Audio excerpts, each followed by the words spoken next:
Hello! Sorry, I took another week off because I had a thing, but we're back with episode 24 of Act 3 of Mayhem on Mandril. Things are weird now because the dragon is slain, and our intrepid group of adventurers are doing menial tasks such as recording spells and cutting out teeth. Truly the post-fight glory that every band of heroes expects and desires. We got some work to do in terms of these logistics. So, let's just jump into our order of business. First order of business is sendings. We are somewhat behind on them. A clarification on how they will work.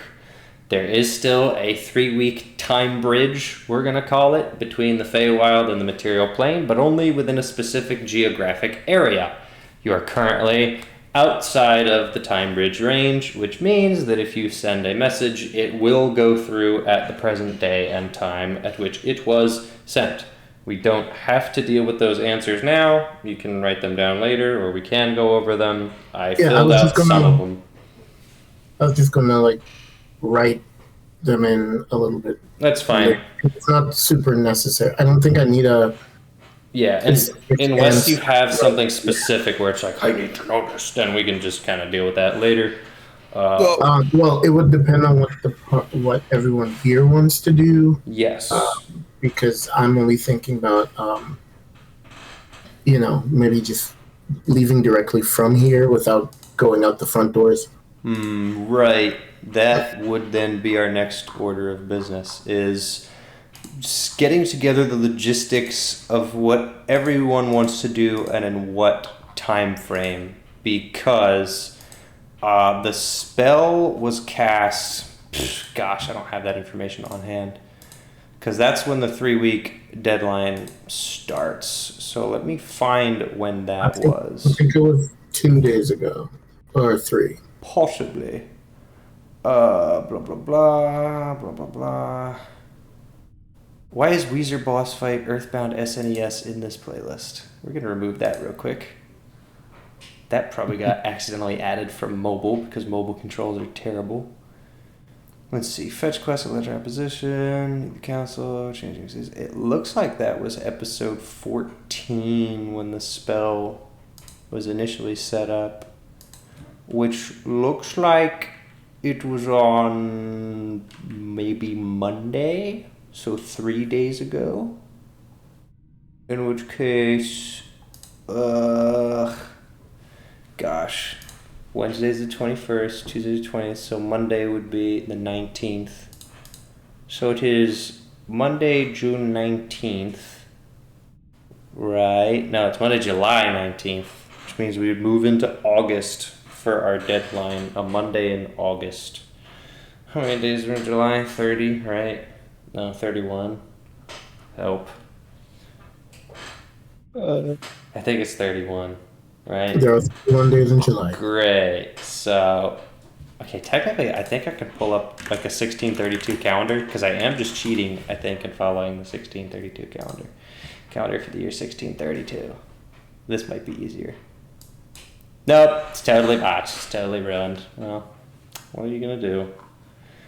It's Monday, the 19th, which means I have to go 3 weeks out, which means I'm just going to use the 19th and just pretend this is a Monday. So then it would go to the 26th as Monday. And then from the 26th, it would go to the 2nd, which is next Thursday. And then the 9th. So Monday, August 9th, does that track as our deadline for the arrival of the elven party to the Feywild? I don't know. This is what I have to do. Nobody talks about this part of D&D. Everyone's like, oh, the roleplay, the dragon. Nobody talks about, all right, guys, what day is it? It's important. We cast that spell in actual real life July. I know, and that's what was weird. And now there's these weird windows where our calendars line up, and then it gets away from us again because of time flows at the speed of a snail. But hey, we're gaining 3 weeks now. This is huge. Allegedly. We're totally catching up to October, right? Totally catching up to October. So, yeah, this is acknowledging Tuesday. Oh, wait, Google Sheets is coming in clutch. It would be, August. Yeah, it's Monday, August 9th. Google Sheets has got it.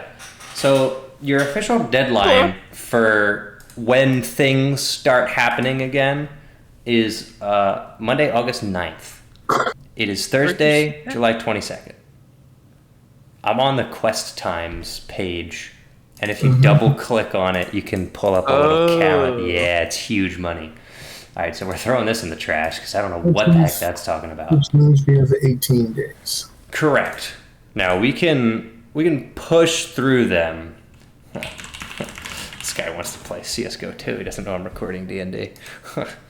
Yeah, we can go as quickly or as slowly through them as we want. Obviously, the more time that passes, the more feasible it is for big, broad strokes things to get done. Meaning spells recorded, spells learned, spells prepared, whatever it may be. And then any other logistics, books. You should have been given the funny item by the dragon that just lets you key fob the arcane locks off of anything in the archives. So, theoretically, yeah, you do remember that you were given that.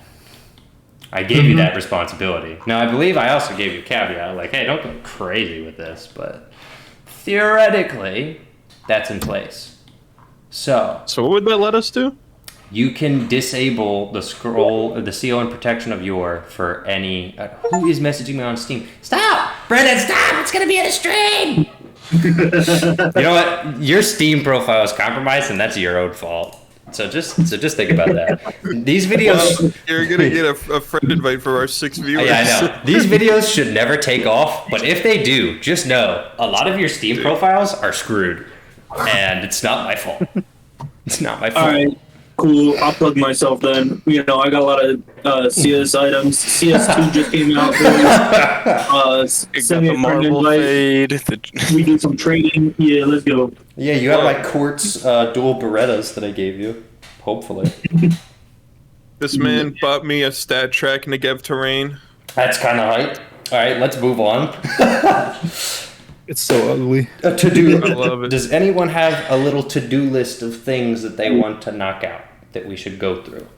Well, I was wondering, like, did we want to stay, like, let's say we took 2 or 3 days, and then just kind of go from there, because that would give us enough time to at least write down a few spells. I mean, between the spellcasters in the group, each take down, like, different spells, and therefore get, like, a few different ones. Sure. Only thing we'll have to do is track rations again, which is going to be a joyous occasion. I think, let's just get everyone together of who's alive, because there's quite a few of you. Do I have grid snapping on? No, I don't. Okay, I didn't think I did. Kinky can probably come in clutch and get y'all some food. I also watched back, and it's very funny that you guys are removing teeth, because the jaw is, like, shattered, and the teeth were frozen by Rhymes binding ice or whatever. So you probably had a joyous time for that. You said if I get 25 scales, I can make dragon scales studded leather armor. So yeah. I want to get 25 scales. That's definitely doable. That's like a gimme. In a few hours. Well, with 3 days, would he be able to get even more? Feasibly, yeah. Probably just sitting skinning a dragon for 3 days. I mean, you gotta do what you gotta do. You gotta put in the work to get the results. So put in the work, put in the hours. At some point, the weight is going to be the more difficult thing. Because, I mean, each scale I don't imagine is that heavy, but even from a storage perspective, like, gets a little difficult.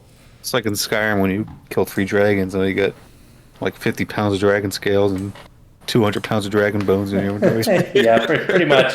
That's pretty much where we're at. Click loot all of the dragon and you're over encumbered and you go, not again. Dang it. They're worth so much. That checks out. Is this everyone? I'm not missing anyone, right? Is this what's left of our great band of dragons? Is there someone up north in the library area? There was. I pulled them down. It was Zephyr. Oh, cool. Zephyr's here. Ver's here. Kingy's kind of here, sort of. Parts and Wizard, the Zara gang. Rain. Wait, what happened to Nick's character? I don't know. It's really not What important. did happen to Nick's character? Probably nothing of any importance. I'm sure it's fine. He retired. He's having a great retirement. I'm sure That's he is. awesome. I'm so happy for him. He's engaging in hobbies he has had no time for. Maybe he's just Crochet. Maybe he's just wherever our man's is, Ventosh. Yep. One can pray. They're hanging out together in the spirit realm. Mm-hmm. This is canon. This is canon. Anyway, of the surviving members of the party, we're going to take them 2 to 3 days. And what are we getting done? Is Vesper doing anything other than getting dragon materials? After I get the 25, I'm probably going to focus on studying stuff because I have the perfect memory. Of course. I have some ideas for how we could work that. What would you be focusing on in your studies? I'm really not sure. Well, I can pull up the giant document and show you everything that there is to read. Once I pull up the giant document. Okay. What is the giant document? Zephyr was going through books too. He sure was. He doesn't have perfect memory though, so you know. Yeah, but he has a pen and paper. So. That's true. It's very true. Yeah, the categories were History of Elvendom, split into the magic arts, the Elven Pantheon, Elven societies, and then different Elven races. The History of Greater Earth, and that's actually largely it for the history books. Great. So, yeah. There aren't many great Elven works of fiction. That's not really their style. I mean, nonfiction's more valuable. Yep. If you do History of Greater Earth or anything like that, just roll with advantage and say Zephyr's helping. All right, I'll do that then. Are we roll what now? I don't know. If it's like how much he was saying or... if I have to roll for something involving the history books, he'll give me advantage because that's what he wants to do with Zephyr. I don't think I'm going to make you roll for things. What I might do, if there are instances after this fact where it's like, I recall relevant information that I read in the archives, it will come up that way. If that makes sense. So that could include geography, that could include history, people groups, cultures, whatever it may be. I have a decision to make. I'm debating making you roll or not. Just tell me, what do you want to read? If you're looking for one thing, what are you trying to find? Good question. Probably something... Oh. Way back when, we heard about, like, ancient temples and stuff over on the west side of the continent. I'm glad. Can I find anything about that? I'm glad you brought that up because I was thinking about that very recently. Okay. Go ahead and roll an investigation check with advantage as Zephyr assists. I'm not the investigator. That was our other guy. Well, he's dead. Dirty 20. Dirty 20. Okay. So, oh gosh, you're gonna read so much crap. Okay. All right. I gotta meter this out. Hold on. So, Adding a new page to my notes. Reading so much crap. I'm pretty sure. I'm looking at my Google Doc. Do I not have a category for this? I totally should. Oh, it's just not on the outline. Oh, it's not set up as a header. Yeah, no, that's a classic mistake. Yep. You know, in Google Docs, when you get an outline on the side, but you have to apply heading to, and yeah, it wasn't showing up. Okay. So, whatever. I'm not explaining it. It's a Google Doc feature. I wasn't using it correctly, so it wasn't showing up on my outline, but it is now. Can you spend the next 5 minutes explaining how to use Google Docs properly? Yes, sure. That's what Vesper actually ends up reading. Is he just reads Can I find the Google Doc guide? Mm-hmm. The Great Wizard Google. Of course. Google is the Great Wizard. No. So, greatest divination wizard to ever you're exist. looking for information on ancient temples in Mandril, correct? Yeah. Okay. Sure. So, I need to move this over here. I need to pull this up and put it over here. And then I need to go back here. And I need to pull this up. And then I need to pull this up. No? No, I gotta go to that. I'm in the wrong drive. Of course. One moment, please. Where's the Feywild map? The heck? Oh, is it actually here? Alright, I may have lost the Feywild map.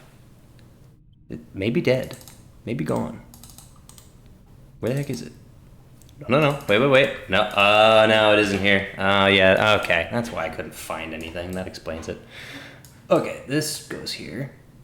And then this goes here. And now I'm almost ready to start talking. Okay. Hallelujah. All right, temples, religions on Mandril. First thing you notice is it becomes extremely difficult to parse out which authors are talking about the Feywild and which authors are talking about the material plane. After reading a few things that seem to not line up with your understanding of general history and geography, you realize that a lot of these books are written from the perspective of elves in the Feywild, which would make sense because you are in the Feywild. But that history is a very, very different one, and it is dominated by elves largely serving one god and creating temples to that one god known as the Creator. There are different splinters of elves, however, that have served different gods, yada yada. But as you're reading, you're realizing this is all stuff related to the Feywild. Would you like to jump to see if you can find more on the material plane or continue on this rabbit hole? I'm going to focus on the material plane for now. All right.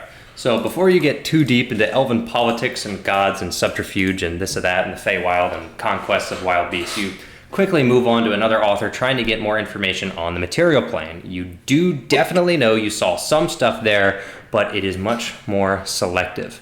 From what it looks like, there are a few chronologies of elven scouts or shipmasters that actually sailed from the Feywild to the material plane via the seas. Some of these chronicle very different information.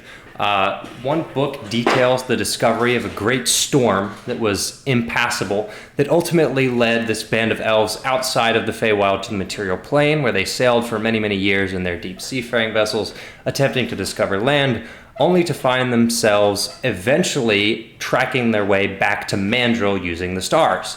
Of course, they didn't realize that they had been transferred to the material plane until they arrived at the shores of Mandril, noting a very different geography.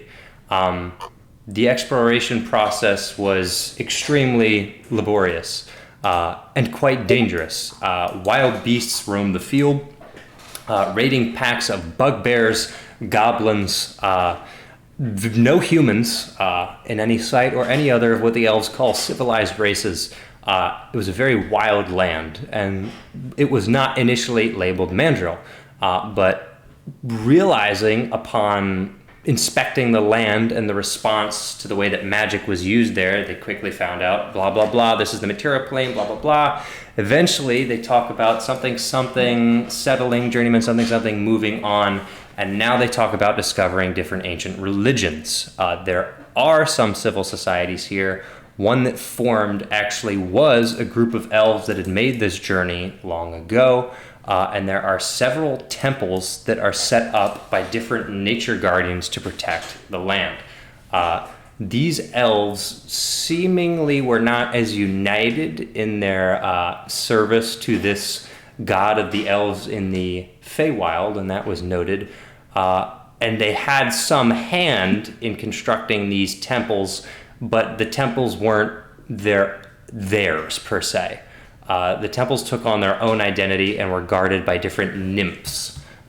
Each one of these temples became a major point of like travel for these explorers as they went around categorizing the Mandril of the material plane, which is very difficult to categorize when this took place because whatever system of date keeping they're using doesn't line up with the version that is currently in place now. So, and that's quickly identifiable just by the fact that the dating scheme doesn't even reliably use a system of numbers, but seems to be using a system of ages. And the age that's described is one of the age of the wilds. Blah, blah, blah, more information. Eventually, it talks about how they made a journey to the one temple that was the easiest to access, as it was actually within the Cairo Plateau on the material plane. And they, through a somewhat tense political and awkward visit, managed to get their way into the temple with the elves of the material plane as Eladrin. And essentially they explored the temple and met the Guardian there, passed through several trials, but it eventually says that they were rejected and told that they should go back from whence they came. To which they took slight offense, but also realized that that was likely true as their journey had gone far beyond the scope of what it initially entailed, and they needed to find a way back to the Feywild. Now, these men that were on this journey were not novices to magic, and so without even necessarily needing the help of the elves on Mandril on the material plane, but enlisting it, they were able to quickly make their way back to the original Elven Society, which actually at that time appears to also have existed on the Cairo Plateau. So essentially, in a strange set of circumstances, this is a story about a group of adventuring elves who sailed out to sea, got caught in a magical storm, transported the material plane, explored the material plane's version of Mandril, categorized its creatures and chronicles, ran into a group of elves that apparently had been living there, and then made their way back via plane shifting on the Cairo Plateau in Mandril.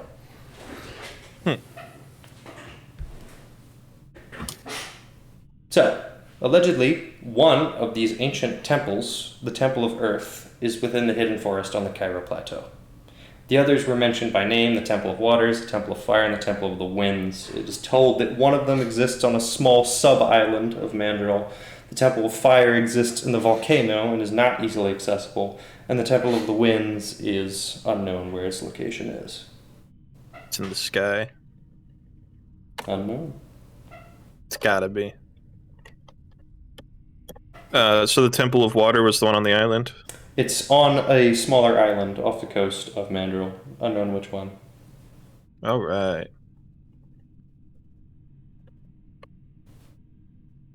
Cool.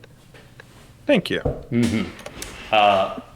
There's one more detail that Vesper picks up with the 20 investigation that makes these stories extremely difficult to parse out. While these are histories, you're getting the sense that these are not chronologies. The elven storytellers and poets who are writing these stories are giving you historical narration, but they're not giving you a sequence of events. A happened, then B happened, and then 20 years later C happened. They're combining a narrative and attempting to make some kind of theological point. Now, if you want to try to drive the theological point they're making, that would be a religion check. But all you need to know for the sense of understanding the truth and reliability of the narration is that these events are not chronological. So it may be true that these things happen, but it's difficult to parse how they happened. Can we attempt the religion check? You may, with advantage. Okay. Yeah, I'll give you advantage for that. I have a +3 to religion. I got a +2. Which honestly, surprised about. Ooh, not great, I don't think. Oh, 23. Okay. That's funny. So Zephyr, after spending a lot of time combing through the materials, starts to see a narrative emerge from this. And the theological point seems to be this, that the Eladrin were created for a specific purpose, and that when they operate outside of that purpose, things fall apart. Looking at the framing of the way that the story is told of the elves leaving for their voyage, it was an act of rebellion from their divine mandate. which is to tame the Feywild. Going to the storm, they were entering an area that had been locked off for their own protection. And by doing that, they were essentially punished by being exiled from their home and forced to make their way back. Their journey of experiencing the material plane is a religious awakening to the fact that when they operate outside of their calling, they're not going to succeed. The various trials and hardships that they face on the material plane wear them down and make them yearn to get back to their home until eventually they can finally reunite with their people and their God, at which point things are not restored, but are at the very least further in order. But the book kind of concludes on a hesitant note, given that the situation in the Cairo Plateau in the Feywild is a dire one, where the politics have ramped up and people have become so concerned for power that they have stopped looking to their God and started looking to their kings as their saviors. And the book questions the future of Elvendom and the Cairo Plateau should that trend continue. Mm.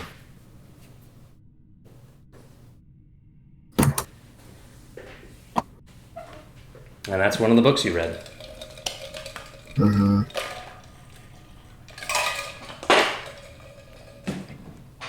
All right. Wow. Now what? I've been writing down the spells that I want. I don't know, Wizard, which spells are you trying to get? Wizard doesn't know. There's so many spells. There's so many spells. So many spells. So I was just going based off the list I had given you, and I was just thinking, I'm just trying to grab based on how much time we have, which ones I can take. Is that list in campaign chat? Somewhere yes. buried? All right. I'll send the ones I'm thinking about specifically. Yeah, whichever ones you want most, name them off and we can knock them out. Okay, so Rary's Telepathic Bond should take 5 hours. Wall of Fire should take 4 hours. Magic Mansion should take 7 hours. And Teleportation Circle should take 5 hours. So that's 21 hours. Okay, well, you need to sleep, but if we're doing this where we're taking 3 days work and clumping it up, then that's 3 days work. If we take 8-hour work days of just rigorously copying, that's doable with 3 hours to spare. In which case, you can pretty much... Question. So we're there the entire time. There's 24 hours in a day. Yes. 8 hours to rest. We're not traveling. Can we not work more than 8 hours in a day? I mean, you can, but I just might give you some penalties. Because what you're doing isn't quite as casually as reading. It's very intensive work. So it might get harder for you if you work more strenuous days without resting. Okay, so Wizard would like to learn the 8th level spell, Abi Dalzim's Horrid Wilting. Okay, hold on. That's actually kind of based. Hard wilting? Horrid. Okay. Horrid wilting. He's not going to learn that, but it's funny. No. He should never be able to cast that. Control the moisture from every creature in a 30-foot cube, so each creature must make a con save. You know what? D8 necrotic damage on a failed save. You know what? Hold on. Let's see. He's going to use that against us now. Each creature. I'm going to say probably don't go above 6th.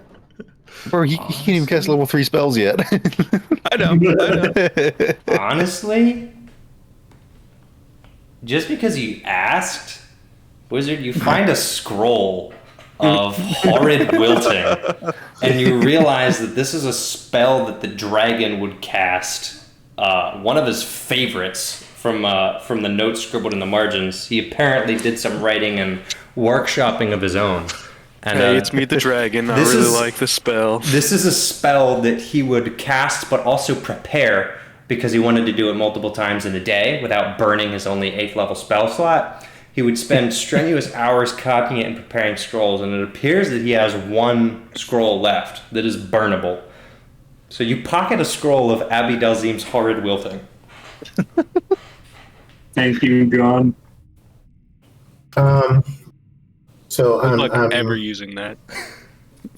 So just as a reminder, before we took our long rest, I did manage to copy down clairvoyance. That's fine. So if I have to add one more, but it's gonna be a level 5 spell, so it would just go 2 hours over the. Yeah, that's fine. That's not strenuous. Yeah. If you're working like 12 to 16-hour days, I'm gonna start make like con and intelligence saves, but. All right. So what if I just learn a lot of cantrips? You can pretty much do that. Yeah, because those are an hour each, I think he said. Yeah.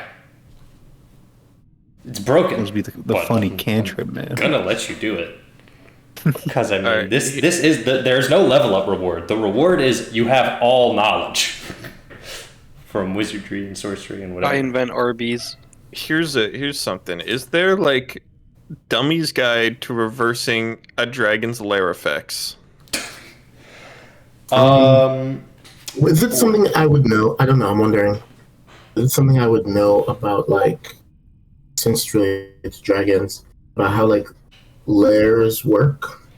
Well, since both of you are kind of asking the same thing, comb the library with that 20 investigation check.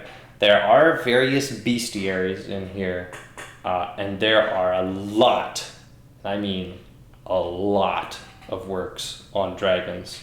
And there are some of the most ancient writings from the condition of the books. Clearly, these books were not given the protection or seal of yore in time to prevent them from wilting, decaying, yellowing, and being in a general tattered shape. The most ancient writings in the archives are about dragons.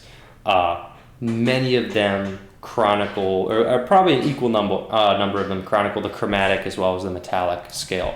And you find a plethora of information on the operation and psychology of dragons. Now you're looking in terms of what happens to a black dragon's environment, is what you said? Well, yeah, we pretty much know what happens. Yeah. I'm looking at how, if there's any way to undo it quicker than just letting it, like, fade with time.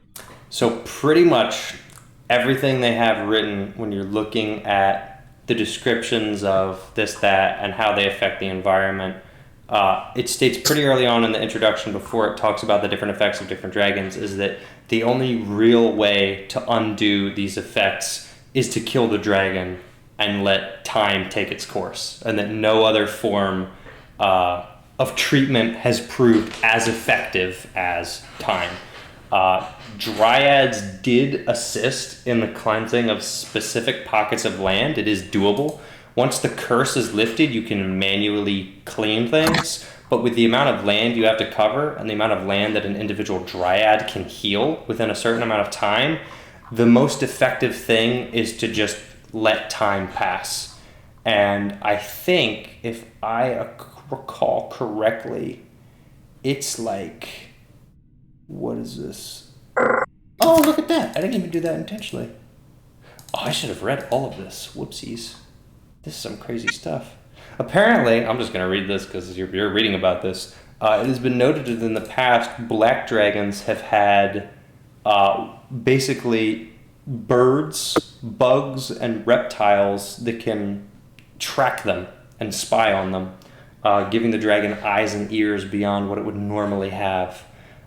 It also talks about how black dragons emit an aura of despair that consumes much of any of the inhabitants that are in there. And then this is what you very much experience: stinging bugs and heavy, odorous air and rot, all of which were very present. And then the other ones that you encounter on the way here.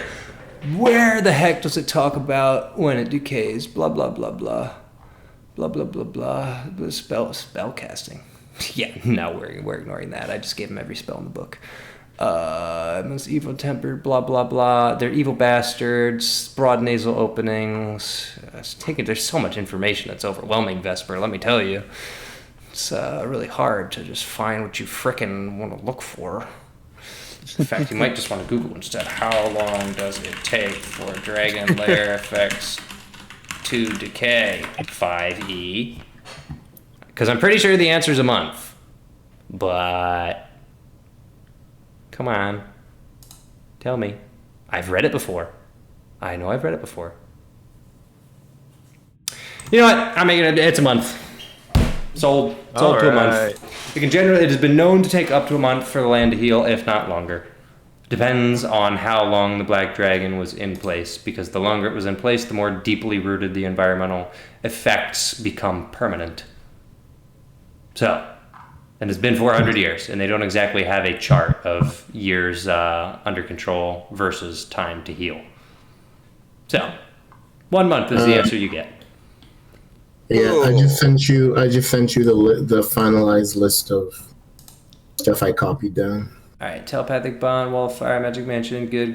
Telepathic guards and wards. I don't know that one. The heck is that? Let's find out. Guards and wards. Blah blah blah. Create a ward that protects 2,500 square feet of floor space. Well, what the heck? Okay, it's only 50 feet by 50 feet, but still. Or 50 square feet. Protect my camp, okay? Right. Yeah. Well, you can't cast this yet anyway, but maybe you could find a spell scroll of it. That'd be crazy. Mm-hmm. Maybe you could find a spell scroll of it. Here's what we're gonna do. Give me 1 sec. Out of all of these, you can do all of these within like the 3 days, right? You said 37 hours. The 12 hours, 20 minutes a day, so it's not over 60. That's not terrible. That's long days. Give me like 1 intelligence saving throw. God, I'm not great at those, but this is from Malachi, not Zephyr.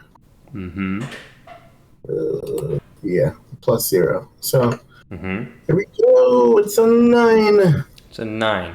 Great. About halfway through the second day, what spell are you working on copying? The second day, so the first day I would have done the first 3. Okay. Because that's 11 hours. So you're working on guards and wards by the time you get hit with mental fatigue.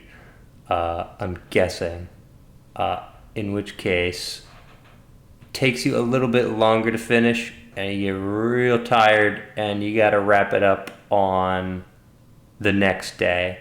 Meaning you get a little bit delayed, and the only thing you're going to have to pick between Legend Lore and Scrying. Okay.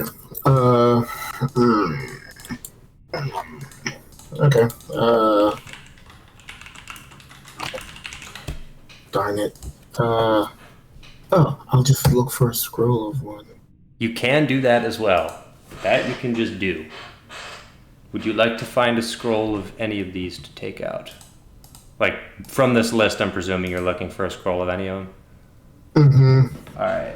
Roll a investigation check.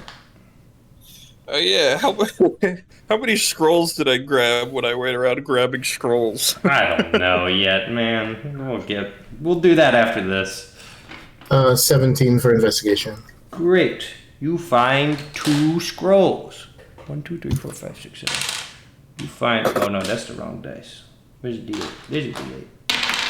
You find a scroll of... Well, it's not actually what you were looking for, but you find a scroll of Scorching Ray. And then you find a scroll of Legend Lore.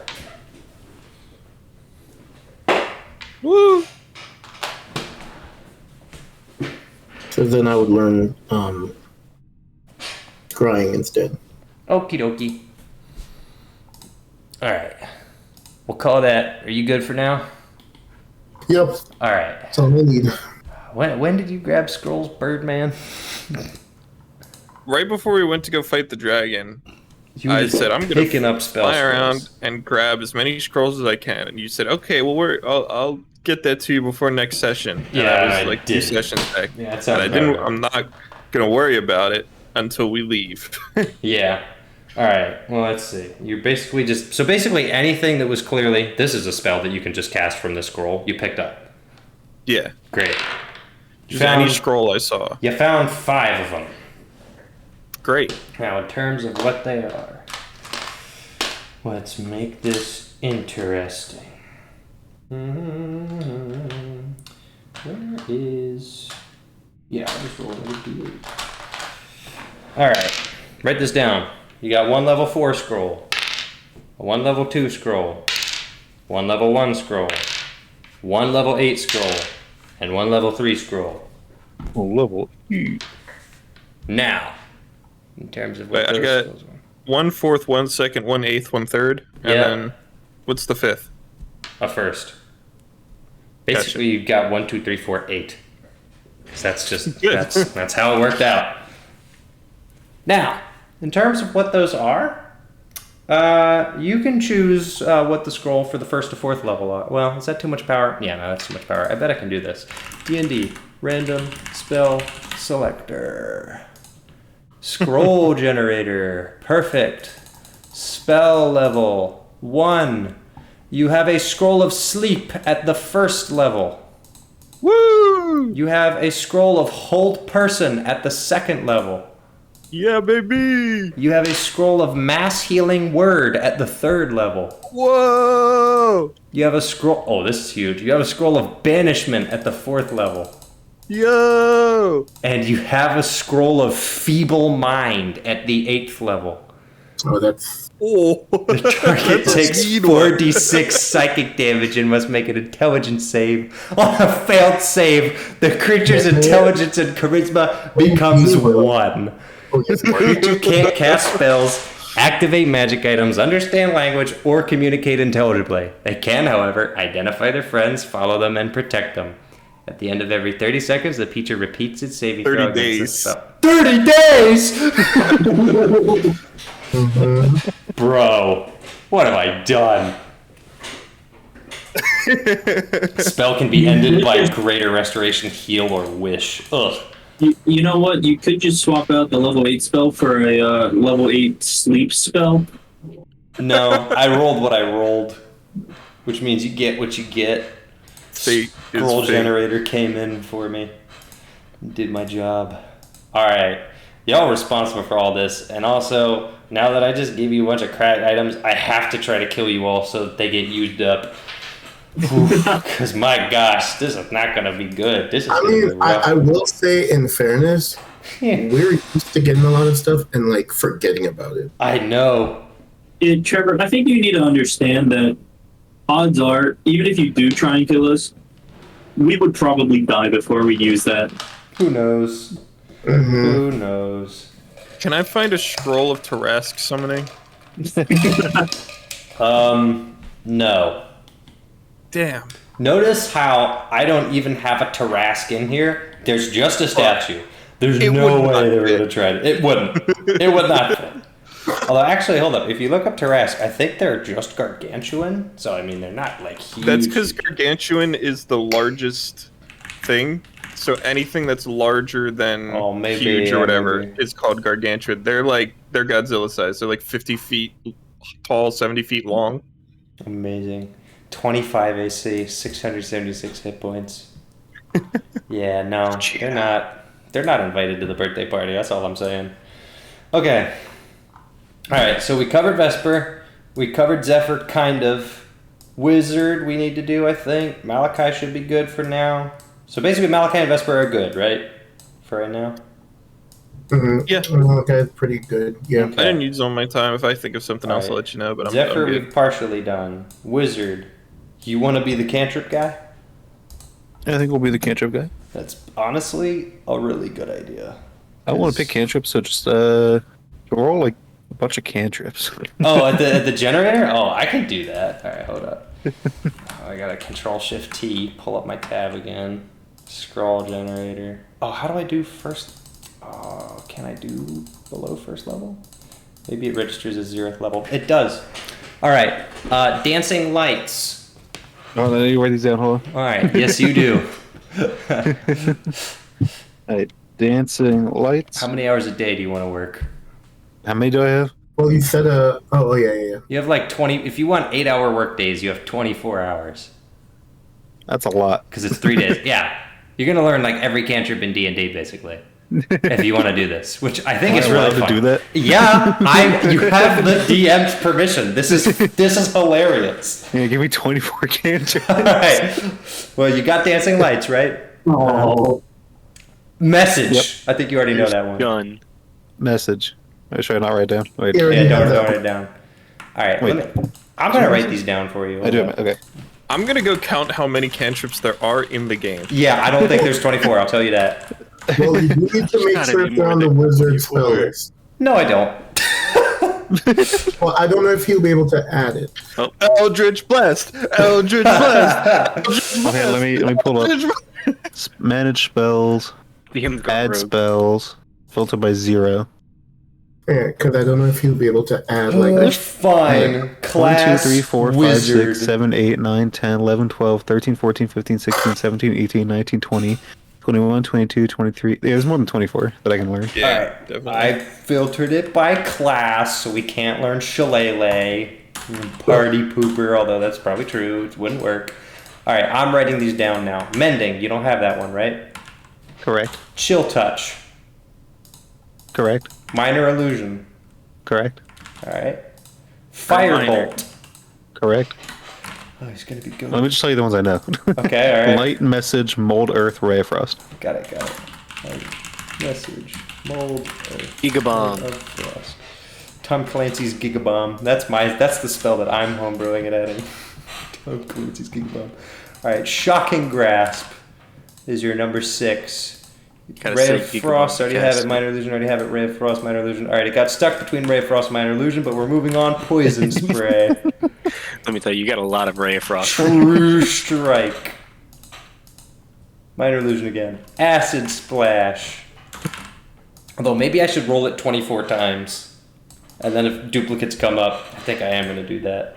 So 1, 2, 3, 4, 5, 6, 7, 8, 9, 10, 11, 12, 13. So we've done 13 rolls. 14 rolls, 15 rolls, 16, 17, 18, 19.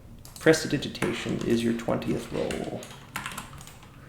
Oopsies. 21, 22, 23, 24. Alright, that's it. You got some duplicates, which means it took you some more time to learn some. You have learned Dancing Lights, Mending, Chill Touch, Minor Illusion, Firebolt, Shocking Grasp, Poison Spray, True Strike, Acid Splash, and Prestidigitation. Go ahead and send me that to me. Yep. And in your DMs, it rolled Minor Illusion and Firebolt a lot. Now, I don't know how many there are. I mean, those are the Let's see. spells. Those are Specialization, any. Yeah, so- Spell School, any. Yeah, Why you is didn't D&D get got Mage frozen? Hand. That was one we missed. Also, I think no, that's a first level spell. I was gonna say Mage Armor, but that's first. Yeah, you first. can learn first level spells too, but you did just decide to spend all your time learning all the cantrips you could. So, Because which I first mean, level it'll be an hour. did work. If you want. It would. Why can I not learn? Is there a limit? Maybe. What an outrage. I think there What might be. with for D&D Beyond? Yeah. Yeah. I think You have to prepare them, so you'd have to like unprepare some, and then so you can swap them. Oh, out. that is true. Because you can know them, but I you can't don't even necessarily learn have them these. prepared. Now that I might be able to. I can't fix. hit the learn button. Just hold on, just a let. Call Mr. D&D up and tell him that his game sucks. It might be because of his level. I don't know. I think don't there know. is a limit to the number of spells they let you learn, but I mean, I'm throwing that in the trash can. So. Oh yeah, there is. I just unlearned the light and they all lit up again with learn. Just So remember them. I learned 4 cantrips. Yeah, just keep the notes or something. Yeah. Keep the notes and remember, don't forget about them. Yeah. That's always your job. Don't forget about all. So the does this things mean you whenever we need to solve a problem we just look up if there's a cantrip solution and then we get this guy to do it? do. Yeah. Also, hold on, because you just learned True Strike, and it would be cool if True Strike wasn't useless. So No, he's homebrewing True Strike. I He's might making homebrew Gigabomb. True Strike. You point a finger, the magic grants insights there. I didn't. No, that's not so stupid. That's so dumb. All right. You This- and I am so Well, stupid. it depends because if they're not the front line person, then it benefits. But Yeah, but the second that combat starts, it only has it lasts 1 round. It's concentration, and it takes an action to cast.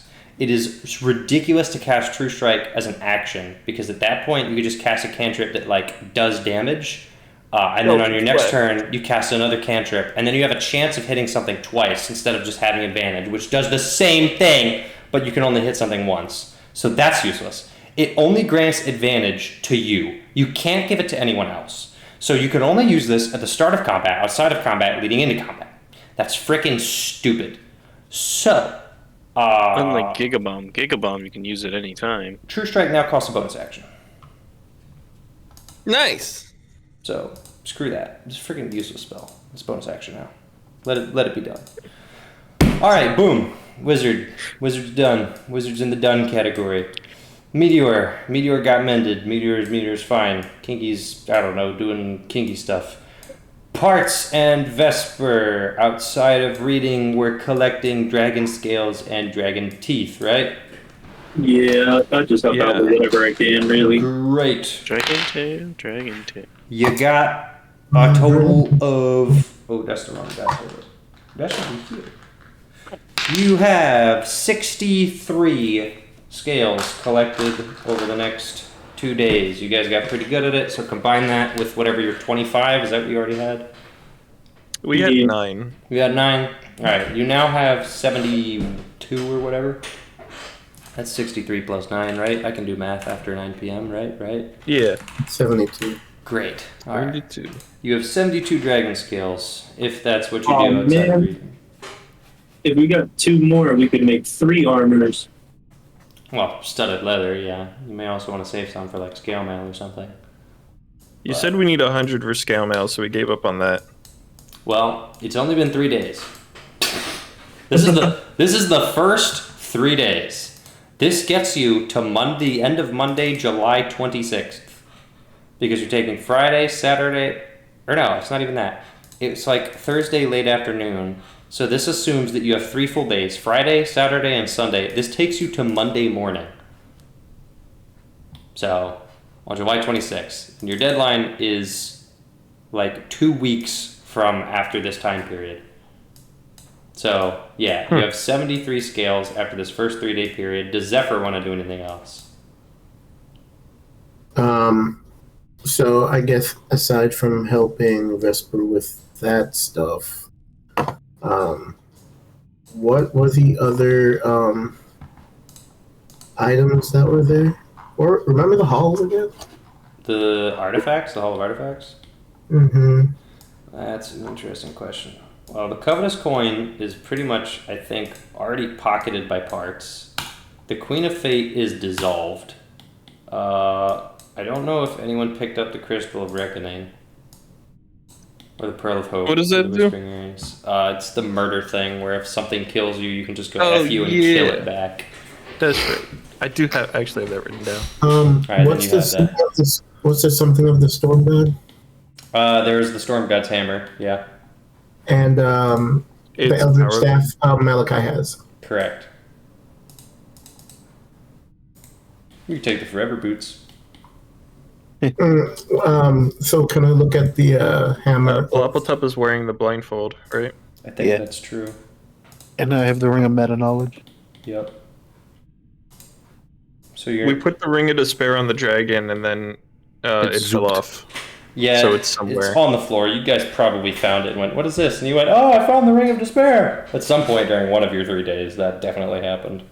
I'll take a look at that armor. What does the Hammer of the Storm God do? What does it say? It's powerless. It was wielded by an ancient god that did the crazy shit. But it was like a false god, and the other god struck him down and stripped the hammer of its power. Yeah. That's what I was told. Correct. So, Eri, being a servant of the Storm Lord, is going to try to commune with the Storm Lord about this hammer. Okay. Mm-hmm. I roll religion. Always roll religion. Never how are you?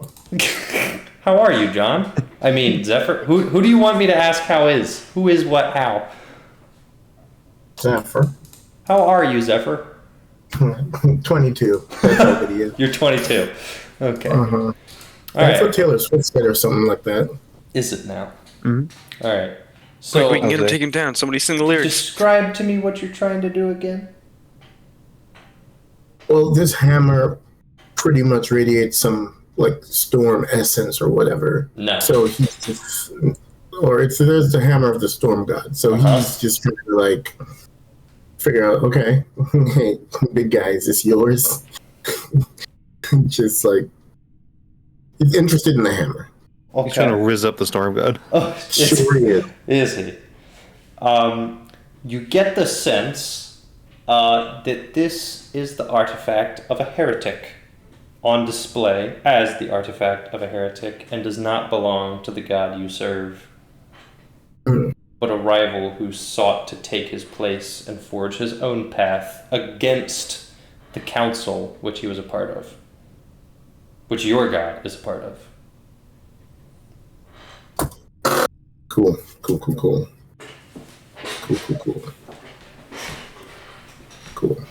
That's cool. Anything else? So it's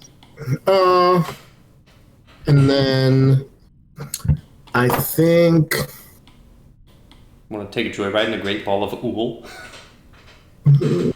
I'm good, thank you. That would be fun though. Think about it. You could phase into a wall and accidentally suffocate.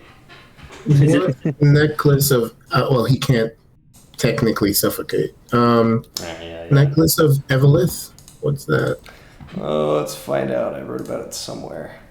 Ah, yes. It's a necklace of the first Elven Queen, Evelith the Noble. Are they magical or just expensive looking? Roll investigation to find out.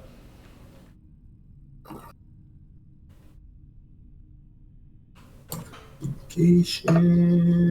Okay, it's a 5. Oh, freaking hell. It looks alright. It's pretty cool. It's like shiny and stuff. It's blue. Wait, no, it's not. What color is sapphire? Hold up. Sapphire. It's blue. It's like a dark blue. Oh, yeah, I was right. I know my Purple. gems. Yeah, I know my gems. I'm a gem guy. Yep, It's blue. That's your answer. okay. It's blue. And finally, the Wild Tamers. Wild Tamer's hood is a hood worn by Elwyn Wild Tamer, ancient wood elf of renown, who brought order to the Feywild through unknown magical means. Laptop wants to look at the drip. Fine, I'll take blood. I don't look at the drips. Is he doing anything else, by the way, or is he just like eating chips in the corner? You heal meteor, that's enough. He could take 3 days off. Finally. Take a GD weekend. Friday, Saturday, Sunday. I ain't doing nothing. Was there a scroll of like true resurrection or anything? No. It's necromancy, so they don't do that. It's a specific type of necromancy called stinky necromancy, and they go, that's evil, that's no good. Sticky? Stinky.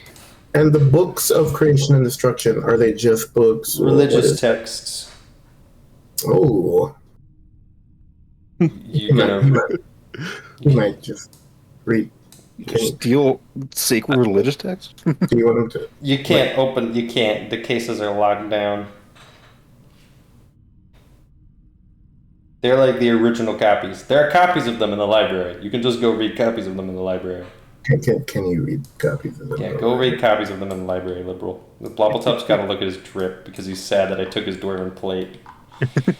So Bill is like a liquid puddle. Yeah.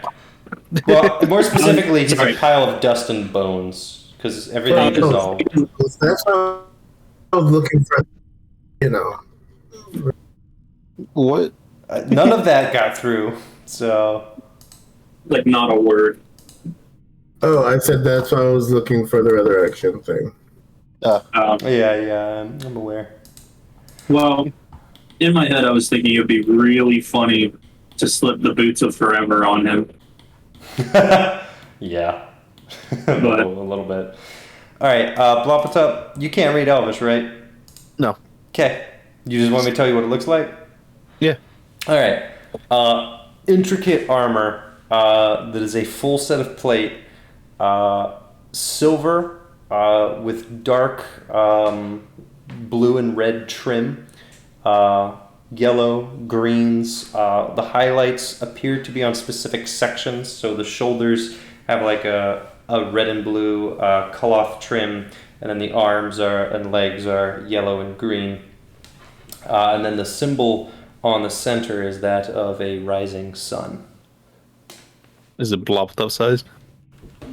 Approximately. How locked up is it? Very.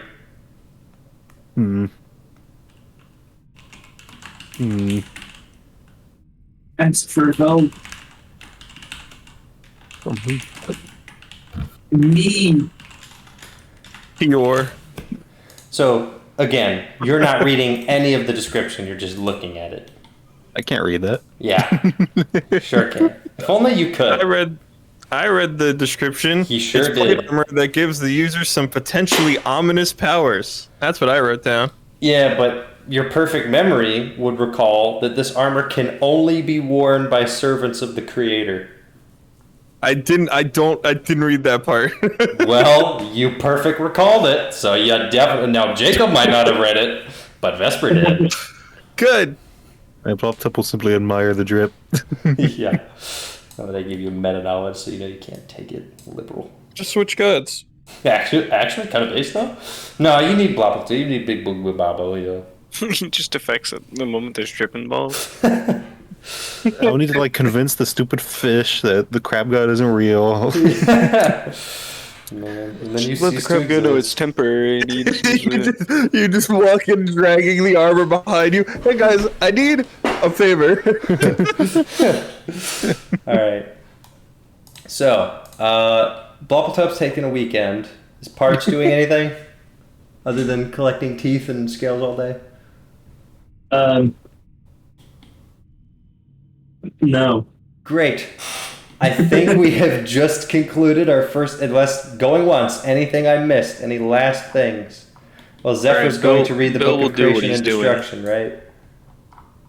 I just wanted to double check. Mm-hmm. You said that the Wild Tamer's hood and the Banner of the One are more like Historical. they're more like symbolic than they are powerful. Correct. Like they don't actually have magic abilities. Correct. Okay. They're just sacred relics. Darn.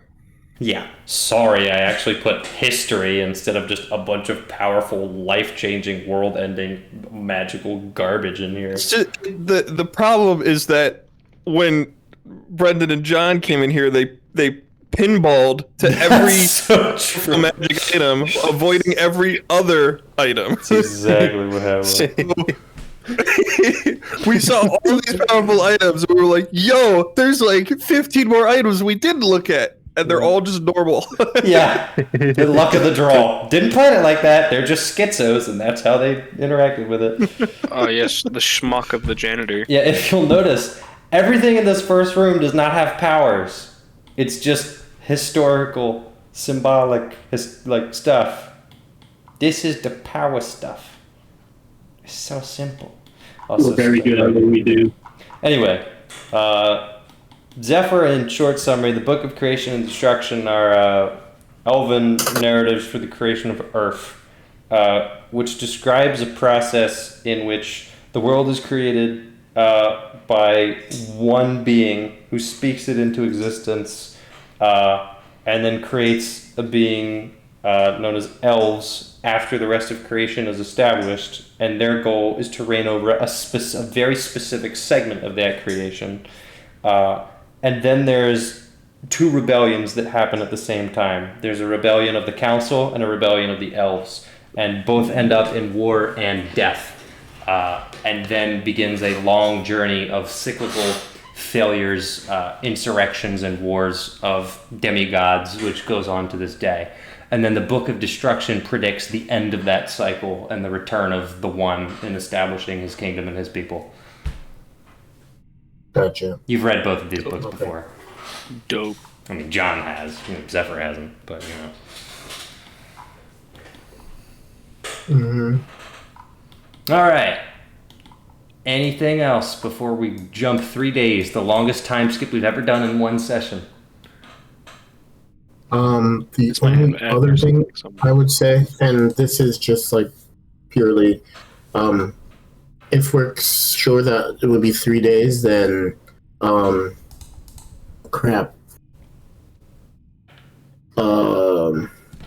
So you said when we write the spells down, we can't like try to attempt to cast them at all, or no?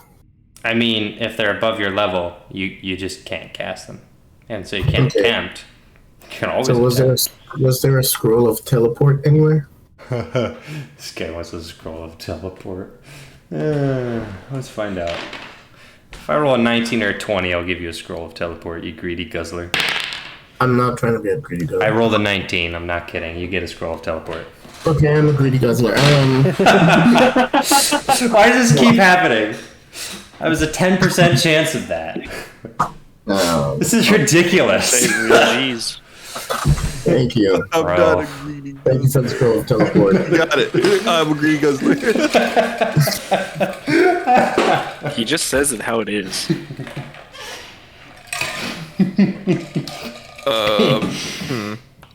I should have said a 20. Oh, man. Yeah. See, unlike me, I'm a DM who keeps to his word. Unlike some of those people in the D&D Corp podcast.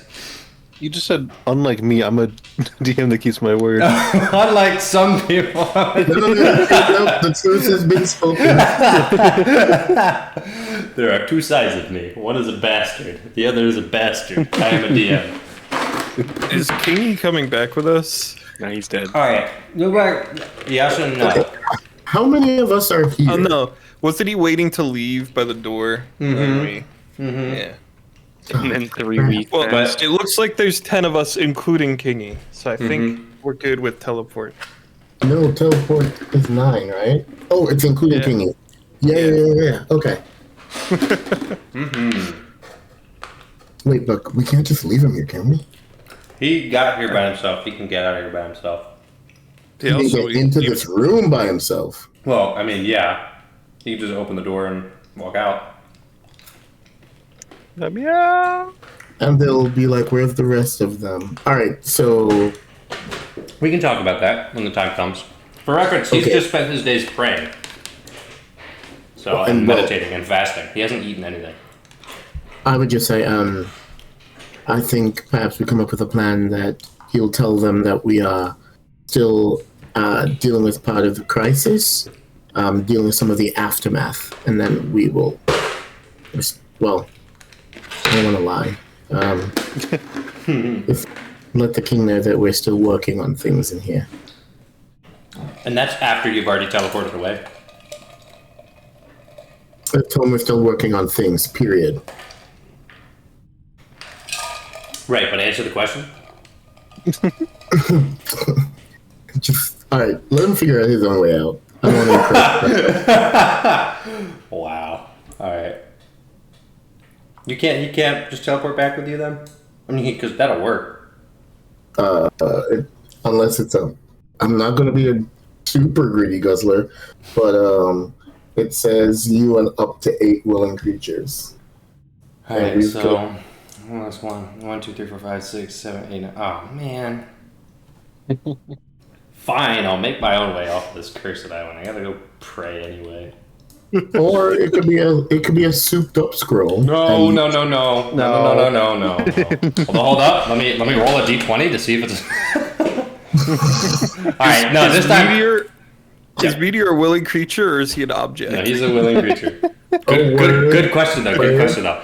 All right, I'm doing this again because I think it's funny, but this time I'm gonna make it even lower. If I roll a 20, it'll be a souped up scroll just for the funnies. I rolled a 3. All right, thank goodness. The dice aren't batting against me. All right. Oof. Yeah, it's a normal scroll. Okay, I'll just take who's here. Yep. Like, he survives and all of that. It'll be fine. Okay. He's like level 10 or something stupid. All right. 3 days are up. It's Monday morning, yes? Mm-hmm. So 1, 2, 3, 4, 5, 6, 7, 8 then. Yeah. 8 rations Not times... once have I ever kept track of a day going by. Oh, I'm aware. This campaign. I'm You aware. said so 3 rations. 8 times 3 rations, 24 rations. Go bye-bye. 4 rations. Okay. Yeah. Feel the burn. 24 rations? Yes, I feel sir. we should be really low on rations at this point. You. Oh. Okay. I think y'all might be I right. What's only it had like? 8. Well, that covers one day. Kingy has 8. So you need 8 Who more. has Goodberry? Can Are someone the guess? good berries the still? spell? Are you Yeah, still counting the good berries? I thought he just had a few good berries and not I thought- the good berry spell. I have like 14 good berries, just berries, like actual Well, just they berries. expired. I mean, you know, you can Berries fast. don't expire. They do. We read about it. We made jam. The Goodberry spell version expires. I don't know if these were weird Goodberries though. Like maybe I Hold up. feel like Also, you got them from somewhere special, but I don't remember. Drya made the good berries. Oh, I don't remember that. Can she make Yes, more? yes. She made them when we went into the tree, and she said, "Here." She can just do I thought they were that? a Santa thing. No. I thought Santa This Claus was- gave them. No, this was after the dating sim. Eat so much more up with That's like from 8 years ago! They're covered in fungus. Moldy berries. We have introduced a contaminant into the environment I mean, that will kill she everyone. can cast Goodberry, but she can only, like, it creates 1 berry. Oh, no, up to 10. Never mind. Holy shit. We're eating good tonight. Alright, never mind. Drya can cast Goodberry 3 times a day, so she can feed everyone. I'm taking Broken. back my rations. Yeah, I mean, actually- I kind of Actually, take back your rations because she can just do that. prefer the fungus covered ones. They have an interesting Wow. flavor. Your wife's kind of cool. Honestly, Look at her. hey, I know my wife. Do you? Hey, fungus once it gets into your stomach. Well, I guess you are the one that. that said she cast Goodberry. And because I did remember that she had it on her sheet, but I forgot that you can make up to 10 of them. I thought it was like 1 berry per cast. No. You just provided us with enough to go into Yep. the Feywild. Goodberry is just the most broken spell in the game, but you know what? It's fine. Because I'm tired of managing rations, so I'm here for it. Duncan said that. Alright. All right. Well, once that's Alright, so set, Blub learns the spell that gives you food. You gonna What's learn it called? Goodberry? There's another spell. Oh, create food and water. Yeah. Whoa! I think you can learn that. That's also an amazing I think spell. I asked you if I can learn it. You said no. Because it's too powerful. But you know what? and again, I'm going to say it. Metagaming. I'm tired of tracking rations. It's annoying. So learn the spell. Here we go. You create. Let's see. It's one So- action. So basically, instantaneous. you took a weekend level off. spell. No, hold on. I got to run through this. You took a weekend off. You looked at some armor and went, yeah, that's pretty cool, but yeah, whatever. And you walked around, you picked your nose in the corner, you slept like 12 hours a day, and then you got up and went, man, I don't like these good berries. Can't I like learn a spell for this? And then you walk over and you're like, oh yeah, and you learn it in 3 hours, and you go, hey guys, boom! You just created a feast. With a single third level spell slot, I can create 45 pounds of food and 30 gallons of water on the ground. Containers within range. And will. Enough to sustain up to 15 humanoids or 5 steeds for 24 hours. Oh, baby. The food is bland but nourishing and spoils if uneaten after 24 hours. I don't know. I don't like that part. The water's clean and doesn't go bad. I mean, the water is good, but it's bland. I mean, just sprinkle some fungus in it. It'll No, taste good. hold up. Blah, blah, Sprinkle the rot good berries in. blah, blah. Roll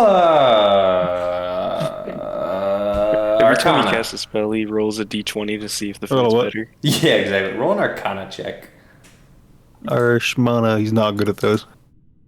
Can anybody give him a 10. Could I give him advantage? Yeah. You're Arcana again. Are you a I want this charisma to caster? succeed. No, you're an 8. No, intelligence caster. he's a wisdom caster. Oh, I'm on the wrong character sheet. I was like, why is this doesn't make any sense? It's because I'm on fart smell. You This roll an character 8 and a sucks. 10? Yeah, the food is bland. You need to practice. You need to practice that. That food is butt. I went to a British cooking school, learned how to This cook from the food is Brits. mid. Well, you did just feed everyone. So not only did everyone have good berries, but now you can just create feasts for the price of one mid-tier spell slot. Well, Yeah. I mean, it's my second best spell slot. Yeah. Also, as long as we're here in the supermarket, do you know if there's a jeweled horn or a glass eye in here? Yeah, just tell me what those are spell casting elements for, please. Clairvoyance. A glass eye? Or I can just take a focus that's worth 100 gold pieces. That's all. Okay. And I was reading. horn. I was reading Abidal Zim's Hard Wilting, Yeah. and the material component is a bit of sponge. Because you're drawing moisture from every creature in a 30-foot cube. That's good. That's Spell components and so many of This them was the jokes. literal game they were playing. There's a spell that's like it's like blinding lights or something like that. It's sand. You're just throwing sand in their eyes. that's amazing. No, that's really good. No, that's good. That's good. Okay. Well, dark vision is carrot. All right. So I guess here's something I think I brought this up before. There are spellcasting components here, and focuses. Yeah, I'm taking one that costs 100 gold. A huge literally piece. every single diamond. Okay, hold up. I didn't We say could there. make millions. I didn't say there were diamonds yet. Pause. We Pause. rich. Pause. There are spellcasting elements of varying values, and there are spell components for the more common spells. You asked for a jeweled horn. That was I did ask for that. You were correct. And what is Mr. D. that for?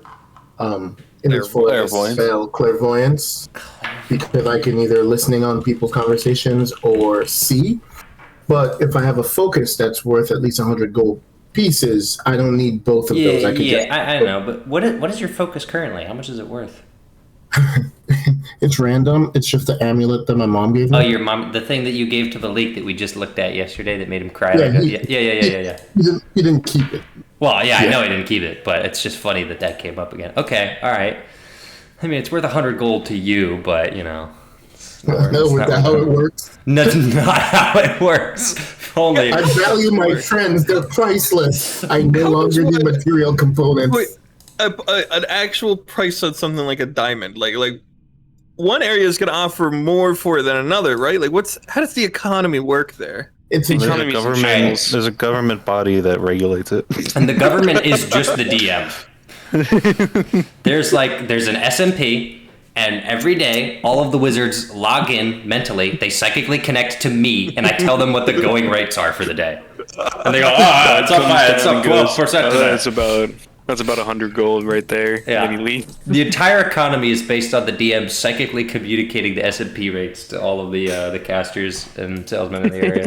And there's no rhyme or reason, just your whim. Yeah, it's Just broadcast. just like the real stock market. Everything just happens because somebody on Reddit was like, "Hey guys, this would be funny." Why can't you revive our barbarian? Well, this diamond was worth 300 gold yesterday, but now it's it's down to worth 297. 297. Wait, we're up to 299. No, short it. Diamonds are now worth 1,000 gold. Worth the diamonds. All right, They're worth 5 today. you find a glass eye. Oh, could I just not find a focus? He wants a 100 gold value. He wants a 100 Spell gold focus. value focus, and How much is a Zawa spear worth? like 12 gold. So yeah, glass eye. Can I use the anti-magic amulet as a spellcasting focus? Well, No. okay. Well, like, I so feel like I'm good. I'm good with whatever you give me.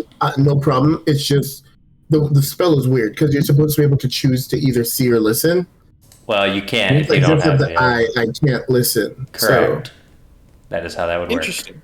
So, okay, cool. Just want to make sure. Yep. I don't know what even is a jewel horn. Is this like a normal thing? It's just something you need for the spell. Yeah, I know. It's so dumb. It's so stupid. No, you know, like the people, you know, like in the old days when people are hard of hearing and they have like a little horn. Yeah, but that horn isn't going to be jeweled. It's just going to be a horn. Like, well, it's supposed to be worth 100 gold. Yeah, but that's dumb. That's my point. The whole thing is stupid. In the hit game Sly Cooper 2, all right, keep going. you can find a jeweled horn underneath Raja's palace. All right, so we need to go to the Sly Cooper 2 level. Honestly, I'm casting teleport right now. Let's go. Hold on, I have a PS2. I have the PS3 next to me, but I can't stream it to Discord because HDR. So, all right, guys. So I'll play Sly Cooper without you guys. Yeah, he's dead anyway. He'll play Sly Cooper when he picks up the horn. His ghost will come back and give it to Malachi.